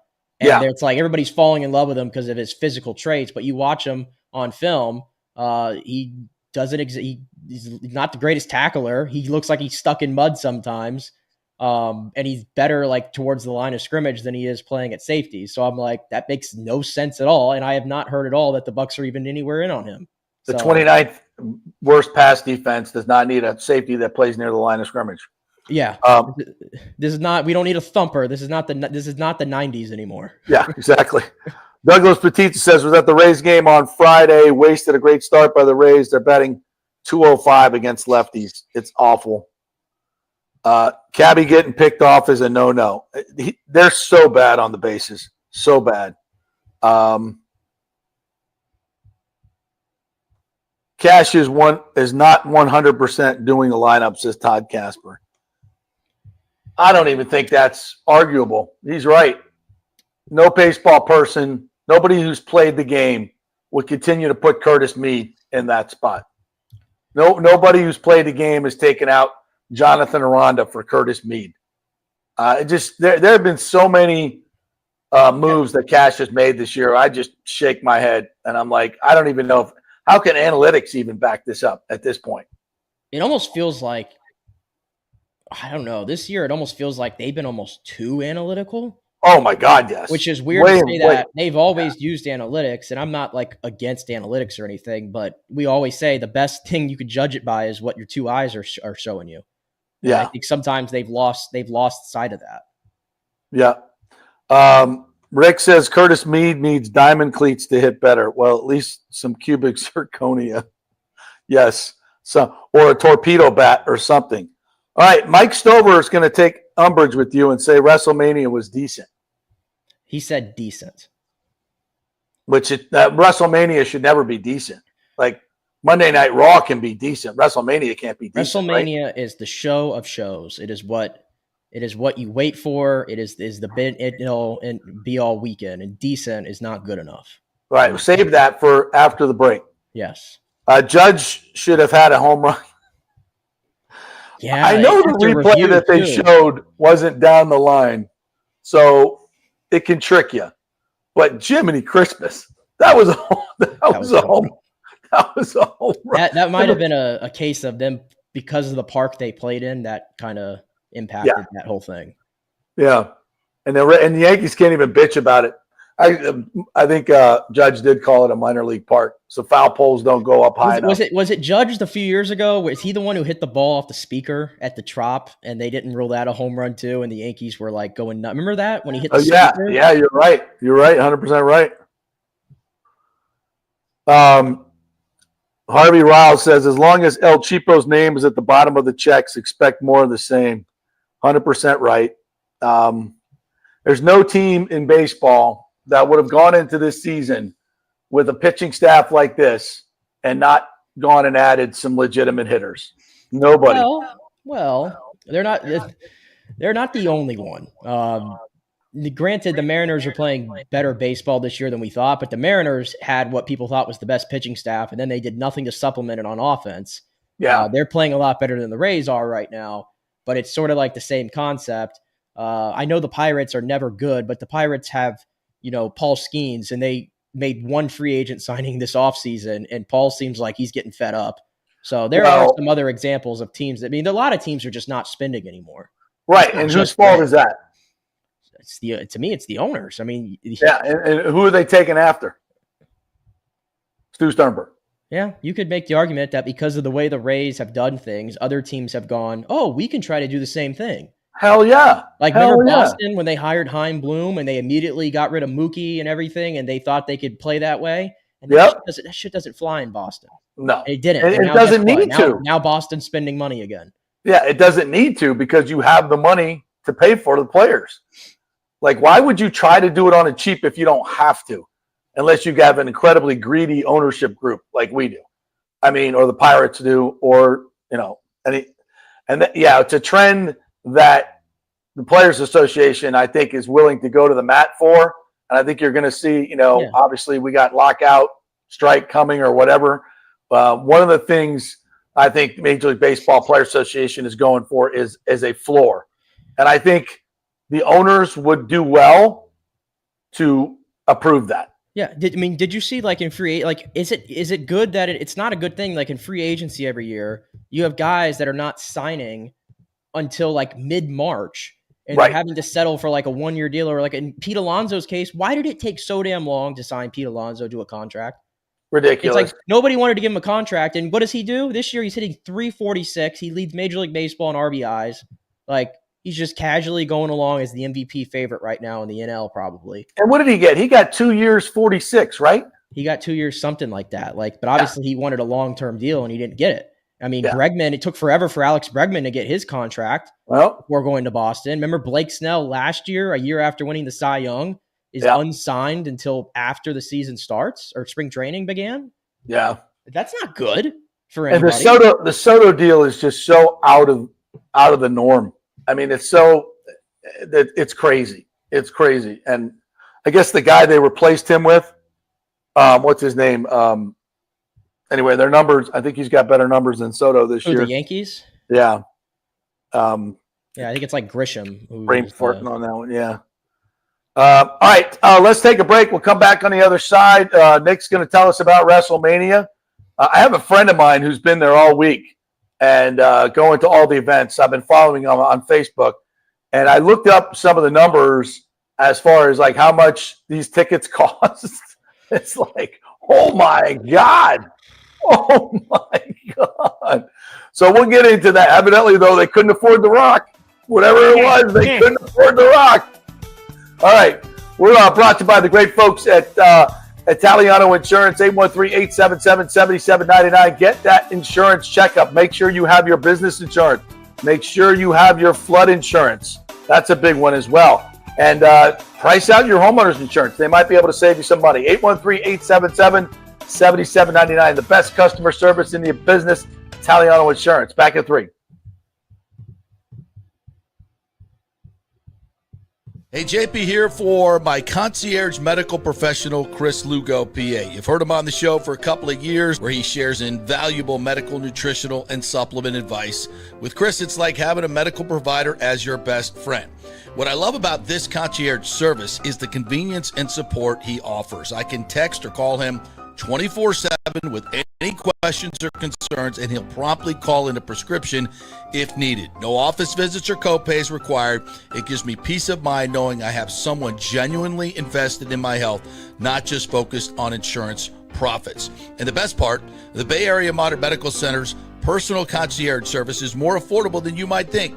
Don't let insurance companies dictate your health care. Take control of your health and wellness today. Visit BAMMC.com for more information and to schedule your initial free consultation. Empower yourself and take charge of your personal health with BAMMC.com. Diamond Days are back at the Golden Diamond Source, Tampa Bay's largest jewelry superstore. You know, I love Diamond Days because right now you can get up to 20% off all the diamonds in the inventory, including April's birthstone. Plus, you can take advantage of 0% financing for up to 5 years. This means that if you finance $5,000, your monthly payment would only be $83. Best of all, your Golden Diamond Source diamond never loses its value. And listen up, all soon-to-be newlyweds, here's your chance to win a $2,500 shopping spree at the Golden Diamond Source, along with a wedding cake for up to 100 guests, created by the renowned celebrity chef, The Cake Girl, as seen on the Today Show. Entering is easy. Simply visit the Golden Diamond Source on Omerton Road for your chance to win big. If you want your special someone to say yes, make sure it's a Golden Diamond Source diamond. Visit us at 3800 Omerton Road in Clearwater. JP here for the Jeeves Law Group and my man Scott Jeeves, who lives right here and has long been a highly respected member of our community. He's a proud sponsor of the Tampa Riverwalk.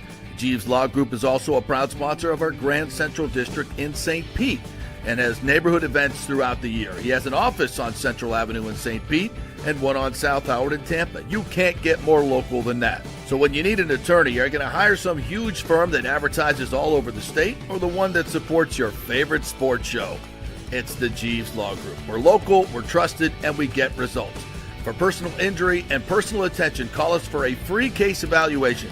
That's 8889-JEEVES. That's 8889-JEEVES. Hey, Tampa Bay, it's time to get your AC unit ready for summer. And here at Third Generation Plumbing and Mechanical, we recommend getting ahead of the game, keeping your family cool before the hot summer months with one of our maintenance agreements in the hopes of avoiding the dreaded emergency service call. Our maintenance agreements include, we'll test the electrical components, check and tighten high and low voltage wire connections. We'll check the refrigerant for manufacturer's performance levels, test thermostats, calibrate if needed, clean the evaporator coil and condenser coil, and clear and treat the drain line and drain pans. Just call us at 813-961-8024 for the special rates, and a human will actually answer. 813-961-8024 or go to thirdgenerationplumbing.com. Let's go. Right now, back to the show on FanStream. All right, welcome to the JP Peterson Show as we roll on here on this Monday of a big week in Tampa Bay sports. The Bucs will draft out the big draft party on Thursday night at Ray J. That should be fun. Obviously, the Rays are out of town. They're finally on the road, a little West Coast road trip. And, of course, the Lightning, Game 1 coming up Tuesday night at 8:30. And Game 2, 6:30 on Thursday night. Then it switches to Florida. We're brought to you, by the way, by On-Site Construction. Great folks over there. If you're looking to do some restoration, some repairs at your home after the flood and the hurricane, because the first contractor you hired didn't get the job done, they're the folks to go to. They are reputable. They've done over 1,400 jobs in this area, 25 years of experience. They have over 40 artisans to work on your home, not just construction folks, but people who know what they're doing and are experienced at doing it. They also do brand new construction if you want to buy a lot, which lot prices are actually going down in South Tampa, and build from the ground up. They can do that. Anything you need in terms of construction, whether it be residential or commercial, onsiteconstructionfl.com is the website, onsiteconstructionfl.com. Go check out the website. It's really, really nice. Got some great pictures of the work they've done, and it's absolutely beautiful. On time and on budget. Read all their 5-star reviews, onsiteconstructionfl.com. All right, let's get this WrestleMania shenanigans over. So I'm looking at this. Well, first of all, the setup that they had in Vegas at Allegiant Stadium was just insane. Insane. I watched a little bit of it, but it's kind of a slow watch. I got to tell you, Nick, you know, they bring people out. There's a lot of clapping and there's a lot of talking going on. Not a lot of wrestling. Not a lot of wrestling going on. Yeah. You noticed that too, didn't you? Yeah. Especially when it's the first time, like, I've never really tuned into a WrestleMania. So Ashley and I, we turned it on and we're like, okay, El Grande Americano's coming out. And I think, did I get that right? Yeah, I don't know. You got it. You got it. Yeah. It was just like after a while, it was like 10 minutes without anything happening. I'm like, okay. Yeah. That's Listen, enough. WrestleMania is a spectacle, as they always. I sound like PR for them now. It's a spectacle. And they try to make it as big as possible. And it's a show. At the end of the day, this is sports entertainment. It's a show. And, you have the big elaborate setup, which the setup looked beautiful, the stage I'm talking about. Oh, it was incredible. One of the best stages they've ever had. You have the long ramp. And of course, everybody's milking it. And you usually have your special entrances, your special gear and everything for Mania. I get all that. But when I have a million multi-man matches on this show, like we had, at some time it's like, let's get to the ring. Let's get to the ring and let's go. Let's stop delaying this. And that happened a lot. But no, the crux of my issue with this show, and again, for those who don't know, WrestleMania is 2 nights now. So you have night 1 on Saturday, night 2 on Sunday. But the match that everybody was waiting for was the main event last night, Cody Rhodes versus Mr. John Cena, who, if you're not a wrestling fan, everybody knows who John Cena is. Yes. The quick backstory here, Tampa Bay's own. Tampa Bay's own. The quick backstory, John Cena, this is his last WrestleMania. He's retiring at the end of the year. This is his last WrestleMania. Before last night, he had 16 world championships, so he was tied with Ric Flair for the most championships all time. He was going for that. We talked about it a couple months ago. He turned heel for the first time in his career, aligned himself with The Rock, and it was this great moment. I put it over to the moon. And then the build to Mania happened. And it's all about the build. You gotta build this thing right and make it to where I can't wait to see these matches. And the build for many of these matches was so subpar. It's like they just phoned it in. And we finally got to this match, and it was like, okay, well, when they get in the ring, it's all going to be worth it because we expect The Rock to show up. The Rock did not show up at all after the last pay-per-view where he aligned himself with Cena. Expected him to be here. How could he not show up? And he didn't show up. He didn't show up. And I got a major problem with this because this storyline was built on The Rock coming out and John Cena aligning with him. The moment they had the heel turn. Even I know this. The heel turn that was talked about on ESPN, for crying out loud. Everybody was talking about it. How in the world does The Rock not show up at all and even get involved in the story that he created? That he was a main character in. And what happened yesterday is John Cena and Cody Rhodes are having I think a pretty good match. It's a little bit slower pace, but John's 47, never going to be a blistering pace type of deal. But the crowd is into it. It's great. And all of a sudden, ref bump happens. And so when the ref bump happens and he's down and he's flopping all over the place, someone's coming out. Everybody thinks it's The Rock. And you know what hits? Travis Scott's music hits. Travis Scott. Freaking Scott. And Travis Scott does this full entrance. I mean, a full entrance. And you want to talk about taking your time? Is he a wrestler now? Yeah, I think he wants to be. We're in the middle of the main event of WrestleMania, and Travis Scott gets a full entrance, and you want to talk taking your time? I swear he took 5 minutes to get to the ring. Just completely the match. It's like, I don't even know what Cody was doing during this entire time. Was he talking to fans? Was he hiding under the ring? I don't know what he was doing. Nothing's happening with Cody, but he gets to the ring. He has his little interaction with Cody. Cody hits him with his finisher, and that whole distraction opens it up to where John hits Cody in the nuts with his, he kicks him in the nuts, and then he hits him with the belt, and he covers him 1, 2, 3, and John wins.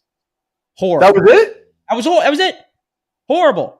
So John Cena wins his 17th championship by cheating, which I don't have necessarily a problem with because he's a heel. Okay, I got that. Right. But no Rock. The interference was from a non-wrestler who weighs like 140 pounds, and The Rock is nowhere to be found. And so Cody Rhodes, who beat Roman last year, breaking a 1,316-day championship reign, the longest of the modern era, now Cody's reign ends because of interference by a 140-pound rapper. Are you kidding?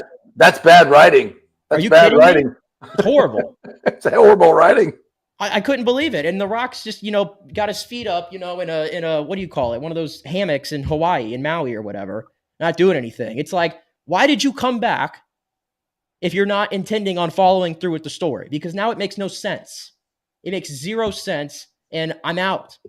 As much as last year's WrestleMania ending made me like, feel awesome to be a professional wrestling fan. Yesterday made me feel like I'm embarrassed to be a professional wrestling fan. Everything yesterday just made me hate it, all of it. So in the real world, I hate to say this, but in the real world, what happened? I don't know how this works. Did they not come to an agreement for him to participate? Is this part of the story to elongate it? Let me tell you. All I know is if I paid $25,000 for one of those seats on the couch, and with bottle service and all that shenanigans, I'd be really pissed off. Yes, $25,000 for a seat. For as much as they charge for you to go out to Vegas, it was Easter Sunday. They did WrestleMania on Easter freaking Sunday, which I don't understand that. For all that, and to get what we got last night, it was an absolute joke. It was an absolute joke. And The Rock, the problem is The Rock obviously has his movie commitments and he's doing a million things, but he is now on the WWE board of directors. And the problem is when The Rock tells them, hey guys, I'm going to come back tomorrow, it's like everybody has to scramble to come up with a story for The Rock. They do the business that night, but then he never comes back. And so it's just dropped. It's a plot hole. It's a plot hole in the story now. So he's on the board of directors? Yes. I didn't know this. Yes. So basically they answered to him. When The Rock says, yeah, I'm coming in tonight, they have to scramble, come up with a story, and then he doesn't come back and follow through on it. And that's not a way to do business. No. And as a fan, I'm insulted. I'm absolutely insulted with The Rock. So what is is this the general feeling among wrestling fans? They're very disenchanted. This was yesterday. It really just sucked the life out of the entire weekend. And it was already like not the greatest WrestleMania. Like the listener said, it was decent. That ruined it for me. And everything, like you mentioned, like everything now has a sponsor to it. It's like, this match is brought to you by Minute Maid, and this match is brought to you by Prime Energy, and this match is brought to you by Steve Ford. It's so commercialized now. And the whole Travis Scott moment, they just want to get their social media views and they want to be in the mainstream so bad for people to talk about it. But you know what that does? It alienates wrestling fans because we don't care. We don't care about the celebrities that come in to the world. Wow. We don't care. No, I mean, Travis Scott. Like, I'm sorry. Like, Travis Scott can't even have Kendrick Lamar. Like, what are we doing? What are we doing? That's bad. All right. There you go. Rant over. Well, I appreciate that. I don't know. I was looking for anybody out there. We'll get back to some of the other comments here. Anybody want to talk? This was part of it too. Jordan G said, imagine paying thousands for front row seats at Mania, and then you take a flop Vlade Divac would be proud of when Stone Cold barely hits the barrier on his ATV. This was the other thing yesterday. Okay. Stone Cold comes out to like announce the attendance, pop the crowd, whatever. And his music's playing for a long time. It's Stone Cold. You don't see him. And then all of a sudden, he just appears out of nowhere, and he's on his ATV. He rides to the ring in his four-wheeler. And Stone Cold he's definitely intoxicated. There's no doubt about that. He's like going around the ring like he always does. Well, he loses control of the four-wheeler, and he crashes into the barrier ringside. And you see this like female fan go, ooh! She like falls back onto the ground, like does like a complete flop. And she definitely is the big winner of the event because when Stone Cold was done, you saw the president of the company, Nick Khan, talking to the female fan and definitely trying to say like, yeah, we don't need a lawsuit. Please don't sue us. So she's definitely going to get whatever she wants. But yeah, Stone Cold ran it into there. And then we saw the video earlier of what happened, why it took so long for him to come out. He drove his ATV. He was supposed to go up the ramp from the side. He completely missed the ramp. They had to back him up, and then he had to do it again. So I think Stone Cold was drinking and driving a little bit yesterday. Oh, God. Jeez, old Pete. So there you go. Nope. It was a disaster. So it was not a great night. Rick says, El Grande Americano. I think I had that at Starbucks this morning. Yeah. And you paid as much as they did for those front row seats for your coffee. Oof. I think I went to a Starbucks. I haven't been to a Starbucks in forever. I think the last time I went there, like with tip, I walked out like $9 for a coffee, and I'm like, that's it. So I'm not doing this again. What's a ridiculous? Oh yeah, I'll go to Dunkin' and get the same thing for $2.75. I kid you not. There's Or like make it at home even better. There's probably a few Saturdays a month, JP, and you know where I live. This is not close by, but me and Case will get up and we'll drive all the way to the Davis Island Coffee Bar. And, we always get our coffees. I get my thing a cube. They give you the what do you call it? The Cuban toast. And it's like $2.99, and they give you they give you a very generous portion of it. We share it. Coffee's not expensive at all, and it's a great vibe. You might run into a Lightning player. Don't bother them. What are you doing? What are you doing? Don't tell anybody about the Davis Island Coffee Bar. You're right. We got to gatekeep that. You're right. Yeah. You're right. So you're gonna ruin it. You're gonna ruin it. Unless they start advertising, we ain't talking about them. Is that? that's Davis Island in general. You know, I'm not gonna say it's a secret, but the village there, great restaurants. It's one of the only places in Tampa that is, for whatever reason, is never like crazy crowded. Golly, dude. You know how many thousands and millions of people are watching this show? Oh, Michael LaRue says Hassan Kim can't get fast enough. Listen, when we're like banking on a career 250 hitter to save us from the shutout. Save me, Hassan. Hey, save me. I mean, he's not a slugger though.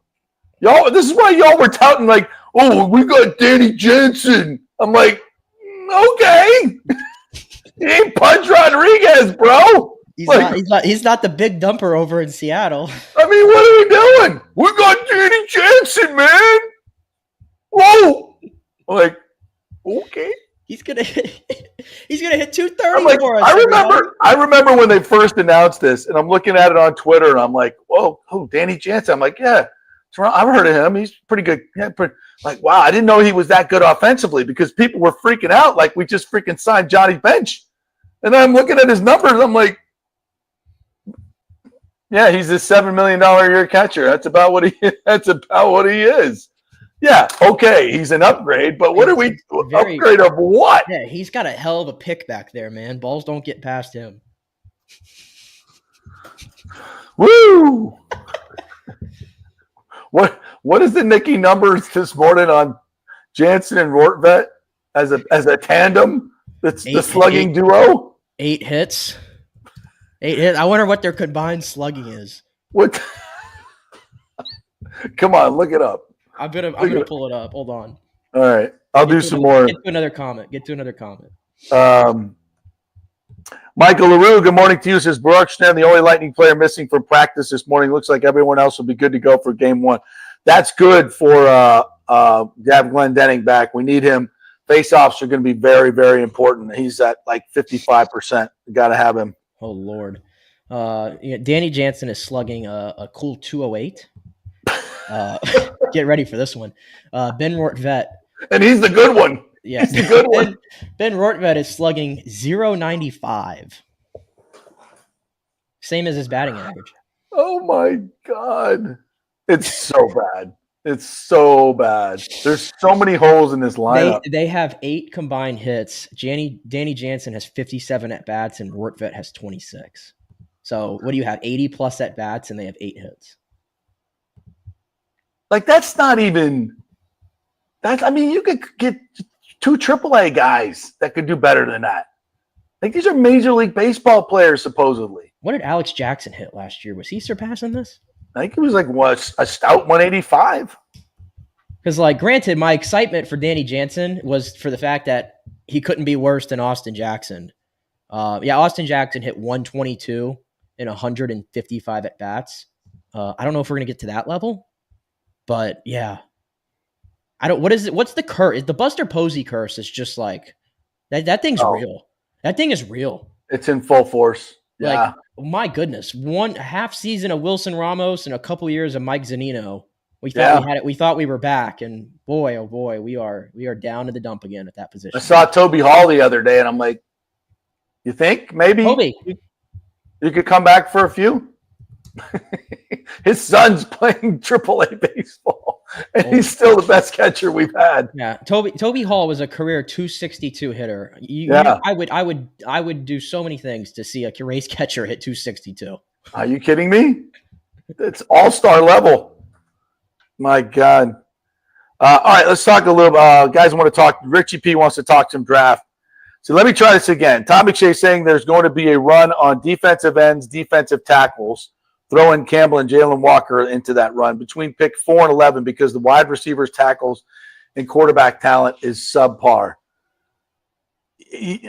I would not see. Todd McShay is a lot smarter than most GMs, though. This is my only hope, though, Richie P. We're going to overdraft the quarterbacks.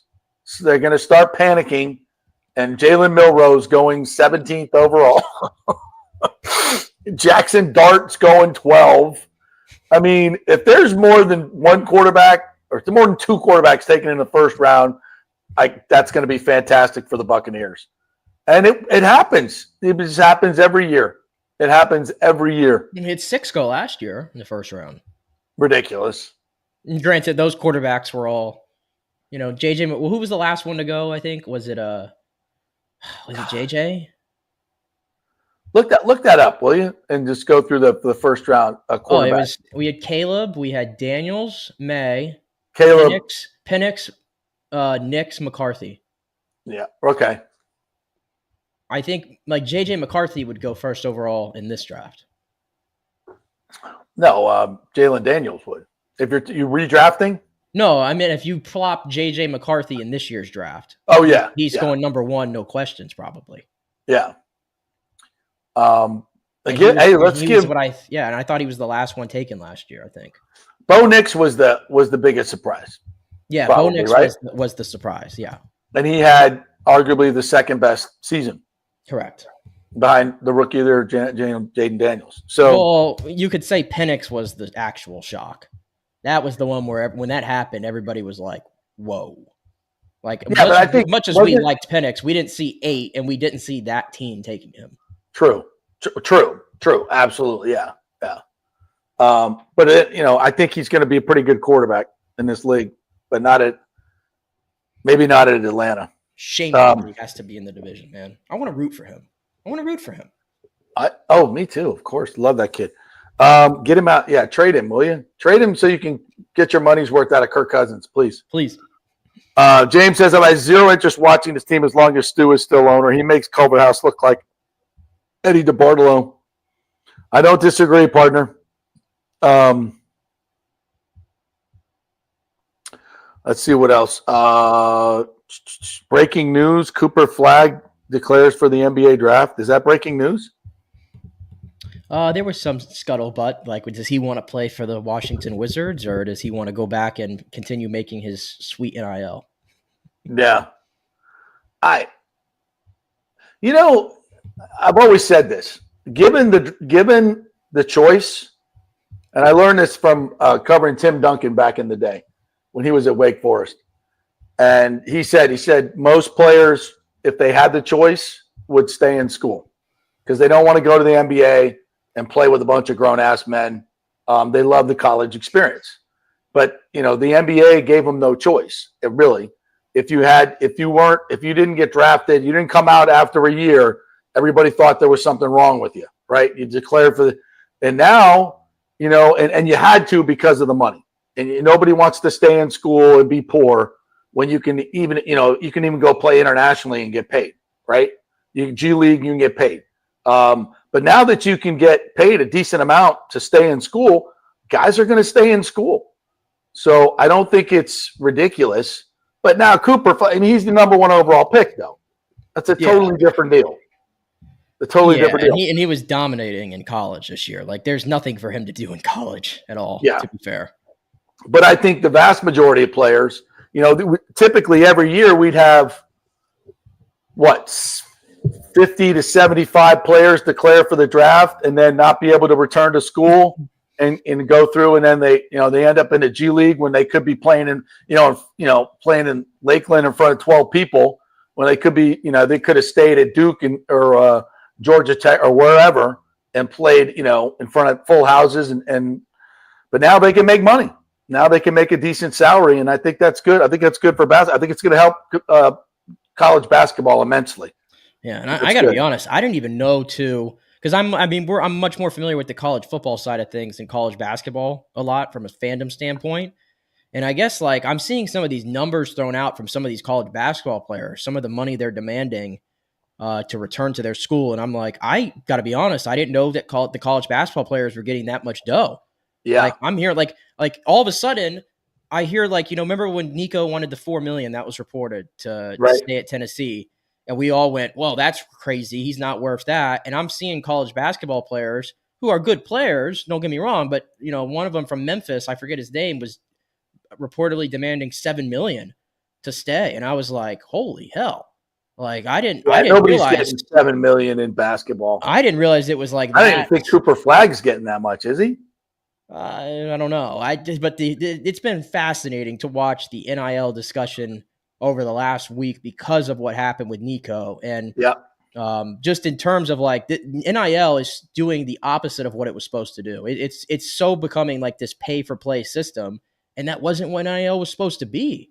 Like usual, it's changing. It's going to change dramatically. Yeah, as usual, we've lost the plot on the whole thing. Daniel Rivera says Yankees 366 post on X said they should play at Steinbrenner for the next few years. I agree with that post. Well, you know where I stand on that. How the hell can they go back to Tropicana Field? I just don't. I don't get it.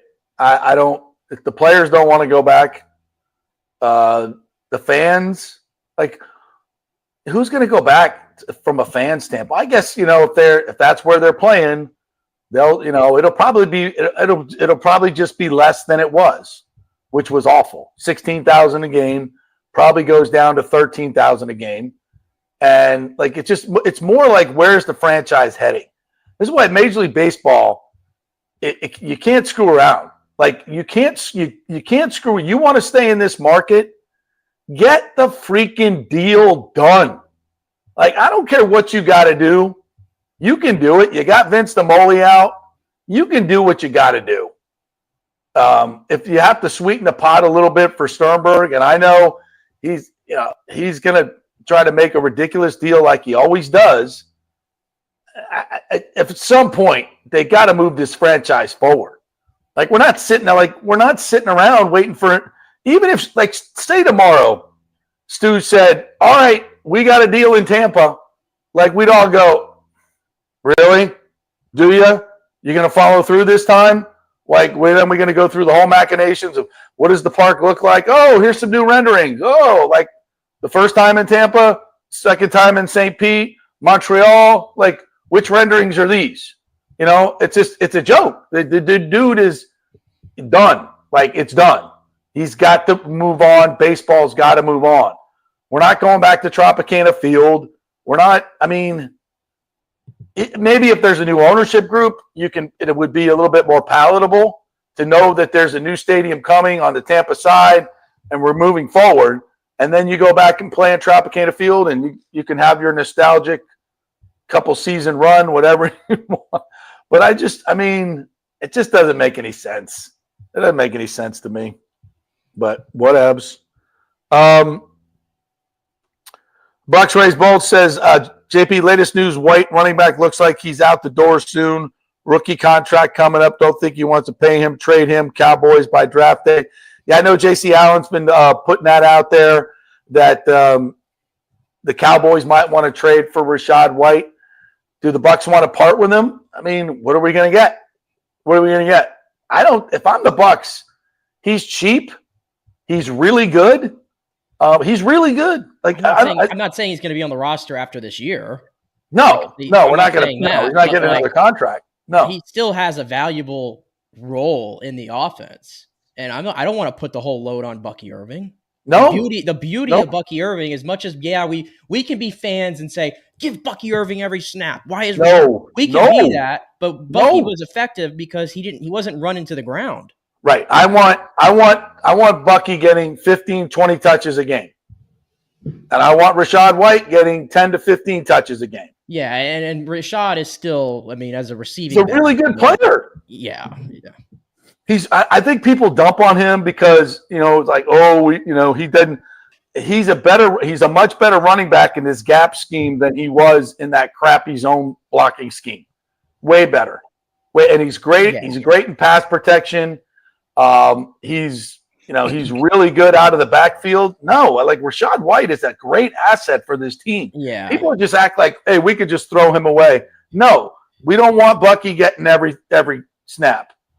And I like Sean Tucker is just like Sean Tucker had his moments and everything, but if you're going to be a backup running back in this league, man, you got to block. And you can't fumble. You can't fumble. And you notice that's why the Bucs didn't trust him. He just couldn't block. Rachaad is a really good pass blocker. I like having the 3 backs because when they're not going to be healthy all year long, like that's not going to be a thing. If you have 3 really good backs who are cheap, and all these guys are cheap, like really cheap, then don't mess with it. Don't mess with it. Now, if you want to add one, in the draft in the 6th or 7th round, I'm all for it. Yeah, there's some really good receiving backs that are specialty guys like that you can get late in the draft. Throw one on there because if your idea is you're not going to bring back Rachaad after this season, we'll bring somebody into the building and start grooming them for that role. Like by all means, but I'm not trading Rachaad White right now. Not when I'm in my window to win. What is this? Mario says, John, the scary thing is the Vegas has the White winning 10 more games than a season ago, still resulting in 100+ loss. I don't know what that means. Sorry if I missed that. I think he means the White Sox. Oh, okay. Yeah.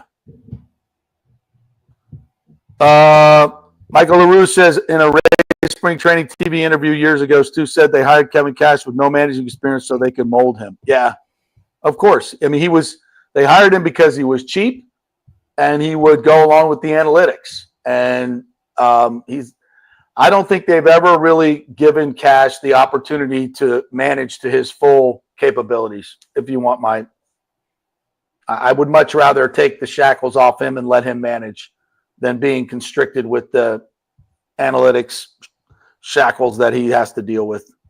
That's my gut feeling. All right, let's take one more break. I get one more break in, and we'll come back and I got a couple other notes that I have to get to Lee Corso. I want a couple notes on Nico as well, and some other things happening in the world that are very curious over the last couple of days. So we'll hit that when we come back. We're brought to you by the great folks at Third Generation Plumbing. ThirdGenerationPlumbing.com also does AC. They've got a great special right now to get your unit ready for the summer, where they'll come out and do a tune-up on your AC and make sure that you don't get that emergency call in the summertime when your air conditioner breaks down because the drain pan is clogged up. You don't want that. Call them. ThirdGenerationPlumbing.com is the website. ThirdGenerationPlumbing.com. Tell them JP sent you back. Ciao, Paolo Tini here, owner of Caffè Paradiso, voted number 3 People's Choice Award on Open Table. I want to thank all our loyal family of customers that have been enjoying our great traditional Italian dishes we make from scratch every day. It's a great family story we're proud of. Our family moved from Rimini, Italy in 1984. My dad, Caesar, started Donatello, and that's where I got the start in the restaurant business. I started Caffè Paradiso on South McDill in 1995, and we've been there ever since. From our traditional ossobuco, a veal slow roast for 4 hours, to our daily fresh catch, the Gruppo Paradiso, with a piccata sauce and lobster claw meat, homemade pasta like lasagna, farfalle salchicha, which is a bow tie pasta homemade with fresh sausage. Hold on a minute, JP's favorite. I love it! So come and have a glass of wine with me on South McDill. Get a reservation on Open Table and see all our 5-star reviews. Ciao, see you soon at Paradiso. JP here for Riveters, the official sports bar and grill of the JP Peterson Show. We're located just south of Ray J and Steinbrenner Field, so it's a great pre- and post-game spot, and the happy hour is amazing. Monday through Friday, 3 to 7. Check out these specials. $3 Bud Light drafts, $4 domestic bottles, $5 wells, $6 premium wells, $6 cocktails like margaritas. That's unheard of. And the Riveters food is freshly made daily. No freezers. Happy hour food specials include $3.50 tacos and barbecue sliders. $6 you get edamame or chips with the beer cheese, which is amazing. $8 buffalo chicken dip, my favorite. The truffle fries, chili cheese fries, also $8 at happy hour. As well as other specials throughout the week, including Taco Tuesdays, you get $3 tacos, and Wing Wednesdays, 7 o'clock to 1 a.m. in the morning, you get our amazing wings, 5 for $5 and $5 wells and wines. That's a good Wednesday night. So if you're tired of the preppy, overpriced generic sports bars, come see the amazing, friendly bartenders and staff at Riveters, where customer service really matters. Riveters, just south of where the Rays and Bucs play. We'll see you there. Summer is coming. Do not get caught with your unit unprepared. Your AC unit, of course. The awesome folks at Third Generation Plumbing and AC have a special going on right now. You get a free 1-year maintenance package with any purchase of a new unit. They have special 60-month financing as well, so you don't need a huge chunk up front. Third Generation has an impeccable reputation built over 30 years of doing business. They do plumbing, AC, mechanical work, anything you need around the house. They are trusted folks. Go to the website and read the 5-star reviews. Deidre said, great company that always arrives timely. We have used them for our AC both in home and business and have been very happy. The staff is knowledgeable and professional. I would recommend Third Generation again and again. So give Third Generation a call at 813-961-8024 or go to thirdgenerationplumbing.com. Let's go. Right now, back to the show on FanStream Sports. All right, welcome back to the JP Peterson Show, brought to you by the great folks at the Gold and Diamond Source. Diamond days are on. 20% off all the diamonds, and of course, they have the Diamond Savings Account, which Nick is looking into because he's making all this money now. He's going to bring that ring back to the Gold and Diamond Source. Upgrade, get what you paid for it the first time, Nick, and then you can upgrade and get a couple carats more. So I can't believe you just said that I was making all this money. That's crazy. We make so much money in this business. Everybody knows it. Everybody knows we're just killing it here. But it's the Gold and Diamond Source, folks. Great people over there. Great staff. It's the only place to go. It's a tough deal to buy that diamond. You don't know what you're going to get. We always know what you're getting at the Gold and Diamond Source. They've been doing this for over 40 years. Don't go to some fly-by-night place. Don't buy it online. Just go to the Gold and Diamond Source, get a great deal, and get that great diamond savings account. That means you can bring it back anytime and get what you paid for it and upgrade. Golden Diamond Source, 3800 Almerton Road, always online at thegoldendiamondsource.com. All right, a couple things we got to get to. Evan Longoria is going to be inducted into the Tampa Sports Club Hall of Fame on June 6th, I believe it is. Nice. And he will be there. We have confirmed that Evan is coming from California and is going to spend the night with us here in Tampa so we can celebrate with him. We got a great class for you. We'll have more info. Lou Maggio is going to join us on Wednesday, the vice president, soon to be president of the Tampa Sports Club, and we'll have all the info on that. Tonight, you're definitely going to want to be there for. So Longo is confirmed and he's coming back. So that's going to be cool. Thank you to Johnny Gerber. We talked a little golf. His matchups this weekend, I bet on Saturday he had one matchup and we lost by a stroke. But on Sunday, we came back 2-0. And he also top 20s hit this week with Berger and Keegan Bradley. So Gerber hits big on the golf this weekend. This is his hot season. These are the courses he really gets hot mid-season. So if you want to make some money in golf betting, join us on Wednesdays, John Gerber's Picks. Thank you, Johnny G, for paying for Easter brunch. Appreciate that, baby. Lee Corso. Lee Corso announced his retirement. He's going to do one more game August 30th. College game day has not been to Florida State in a long, long time. First team to ever go 13-0 and not get a college game day. We wonder why. And they won't be returning on August 30th either. How could they not go? Well, let me put it this way. FSU, Alabama, Corso's final game, the Sunshine Scooter played on that field at Doak Campbell Stadium. There is no way they can avoid going to Alabama. Let me put it this way. Yeah, especially after what just happened last week. Come on. Everybody knows that the other game that day is Ohio State and Texas. Corso's first ever headgear pick was Brutus. So he's got a lot of tie to that for the show itself. Okay. Here's my thing. I feel like Lee Corso should make the decision. You get one shot. You get one shot at this, and basically a one final show, to send off Lee in the best way possible. I'm letting Lee make that call. I don't want some ESPN executive making it. If Lee wants to come back to Florida State and end his time on this show at his alma mater, cool. If Lee wants to go to the place where he put on his first headgear pick and tie it up like that and put on Brutus one more time, cool. I'm not personally going to get mad about it. I would just like to see Lee make the decision. I think that's the fair thing to do. Well, if he's going to, where do you think his call is going to be? Tallahassee. It just would be interesting dynamic because we know that Florida State fans don't exactly have a lot of love for that show at the moment. Do they want to risk that turning into something different than what it should be? I think given the happenings of the last week. Yeah, you're right. We got to go to FSU. and but I do not put it past the greedy, petty people at ESPN to ignore all of that and do what they want. And because of their hate and disdain for Florida State, because they, in their endeavor to be the best university they can be and compete with the big dogs, tried to leave the crappy ACC like anyone else would have done in their situation. What I will say though, ESPN hundreds of millions of dollars, and then they snubbed us because of it. What I will say though about Lee in general, announcing his retirement, did this come out Thursday or Saturday? I can't even remember anymore. I think it was Friday. But I know it's the first time I had a chance to speak on it. But, Lee Corso, I know a lot of people over the last few years, I mean, I hated seeing it. People were like, oh, get Lee off my screen. He's not the same guy. Like, we get that. But I think you would agree with this.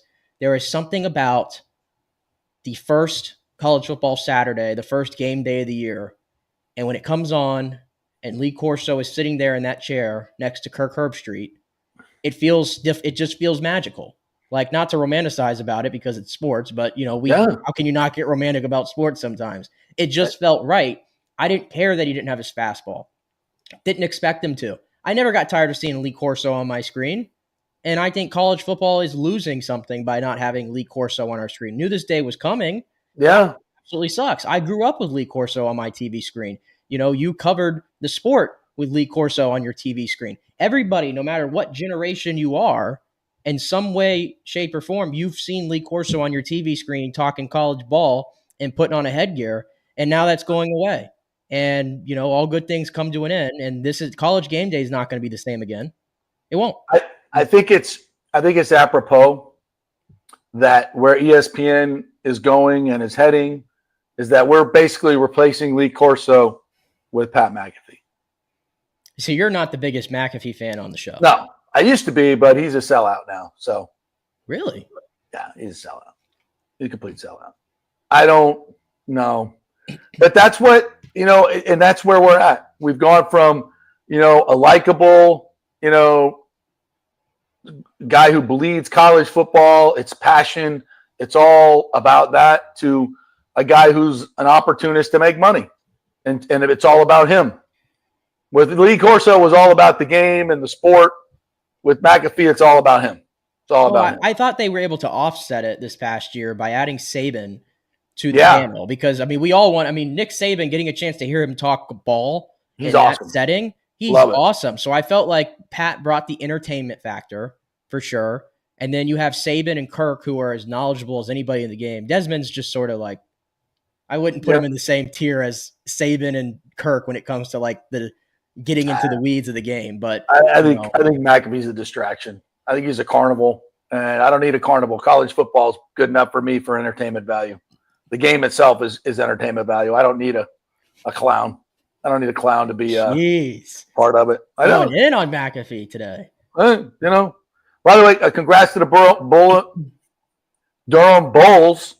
Throwing no over the weekend, led by Joe Boyle, and Cole Sulzer. Wait, hold on. Joe Boyle. Yeah. Had no-hit innings in AAA. Yeah. So he had a no-hitter with the Rays through 5 or 6 innings, and then went to his first start in AAA back, and he had a no-hitter going again. Yeah, Joe Boyle on the 19th, so Saturday night. Joe Boyle, Cole Sulzer, and Jacob Wagsback combined for the team's first no-no since 2019. Wagishback. Can I see Joe Boyle back again, then, please? Yeah. And in the weirdest thing, I mean, by the way, condolences to all the Catholics. The Pope passed at 88. And coincidentally, Klaus Schwab, the head of the World Economic Forum, stepping down. And J.D. Vance was in the Vatican last week. A lot of crazy stuff happening. Crazy stuff happening on the world stage right now. I wouldn't have known unless you just said it. The Great Reset is being reset. So something really good's about to happen or something really bad's about to happen. That's all I'm going to say. I'll be over here just watching playoff hockey. There's one other 88 that we won't mention with those 88s. Who's going to shine this week and for the next 6 weeks on our way to another Stanley Cup? That'd be Vasilevsky. All right. Thank you, Nick. That was fun today. As always, thank you for your breakdown of WrestleMania. Fantastic. You're the best. We will be back tomorrow. We have a big show. Scott Reynolds is going to join us on the draft. I believe we'll have Brian Bradley as well. And Dave Randorf is going to join us. The voice of the Lightning is going to join us tomorrow to kick off the show at 10:10 for Game 1 preps for the Lightning and Panthers tomorrow. And I believe you're going to be on Pewter Report today, correct? I am. 4 o'clock, I will be co-hosting with Scott Reynolds. So check that out as well. Busy week. It's a busy, busy week. Absolutely freaking love it. That's why you tune in every day for 2 hours. Tampa Bay sports-centric talk. The JP Peterson Show. Love you guys. We'll see you tomorrow.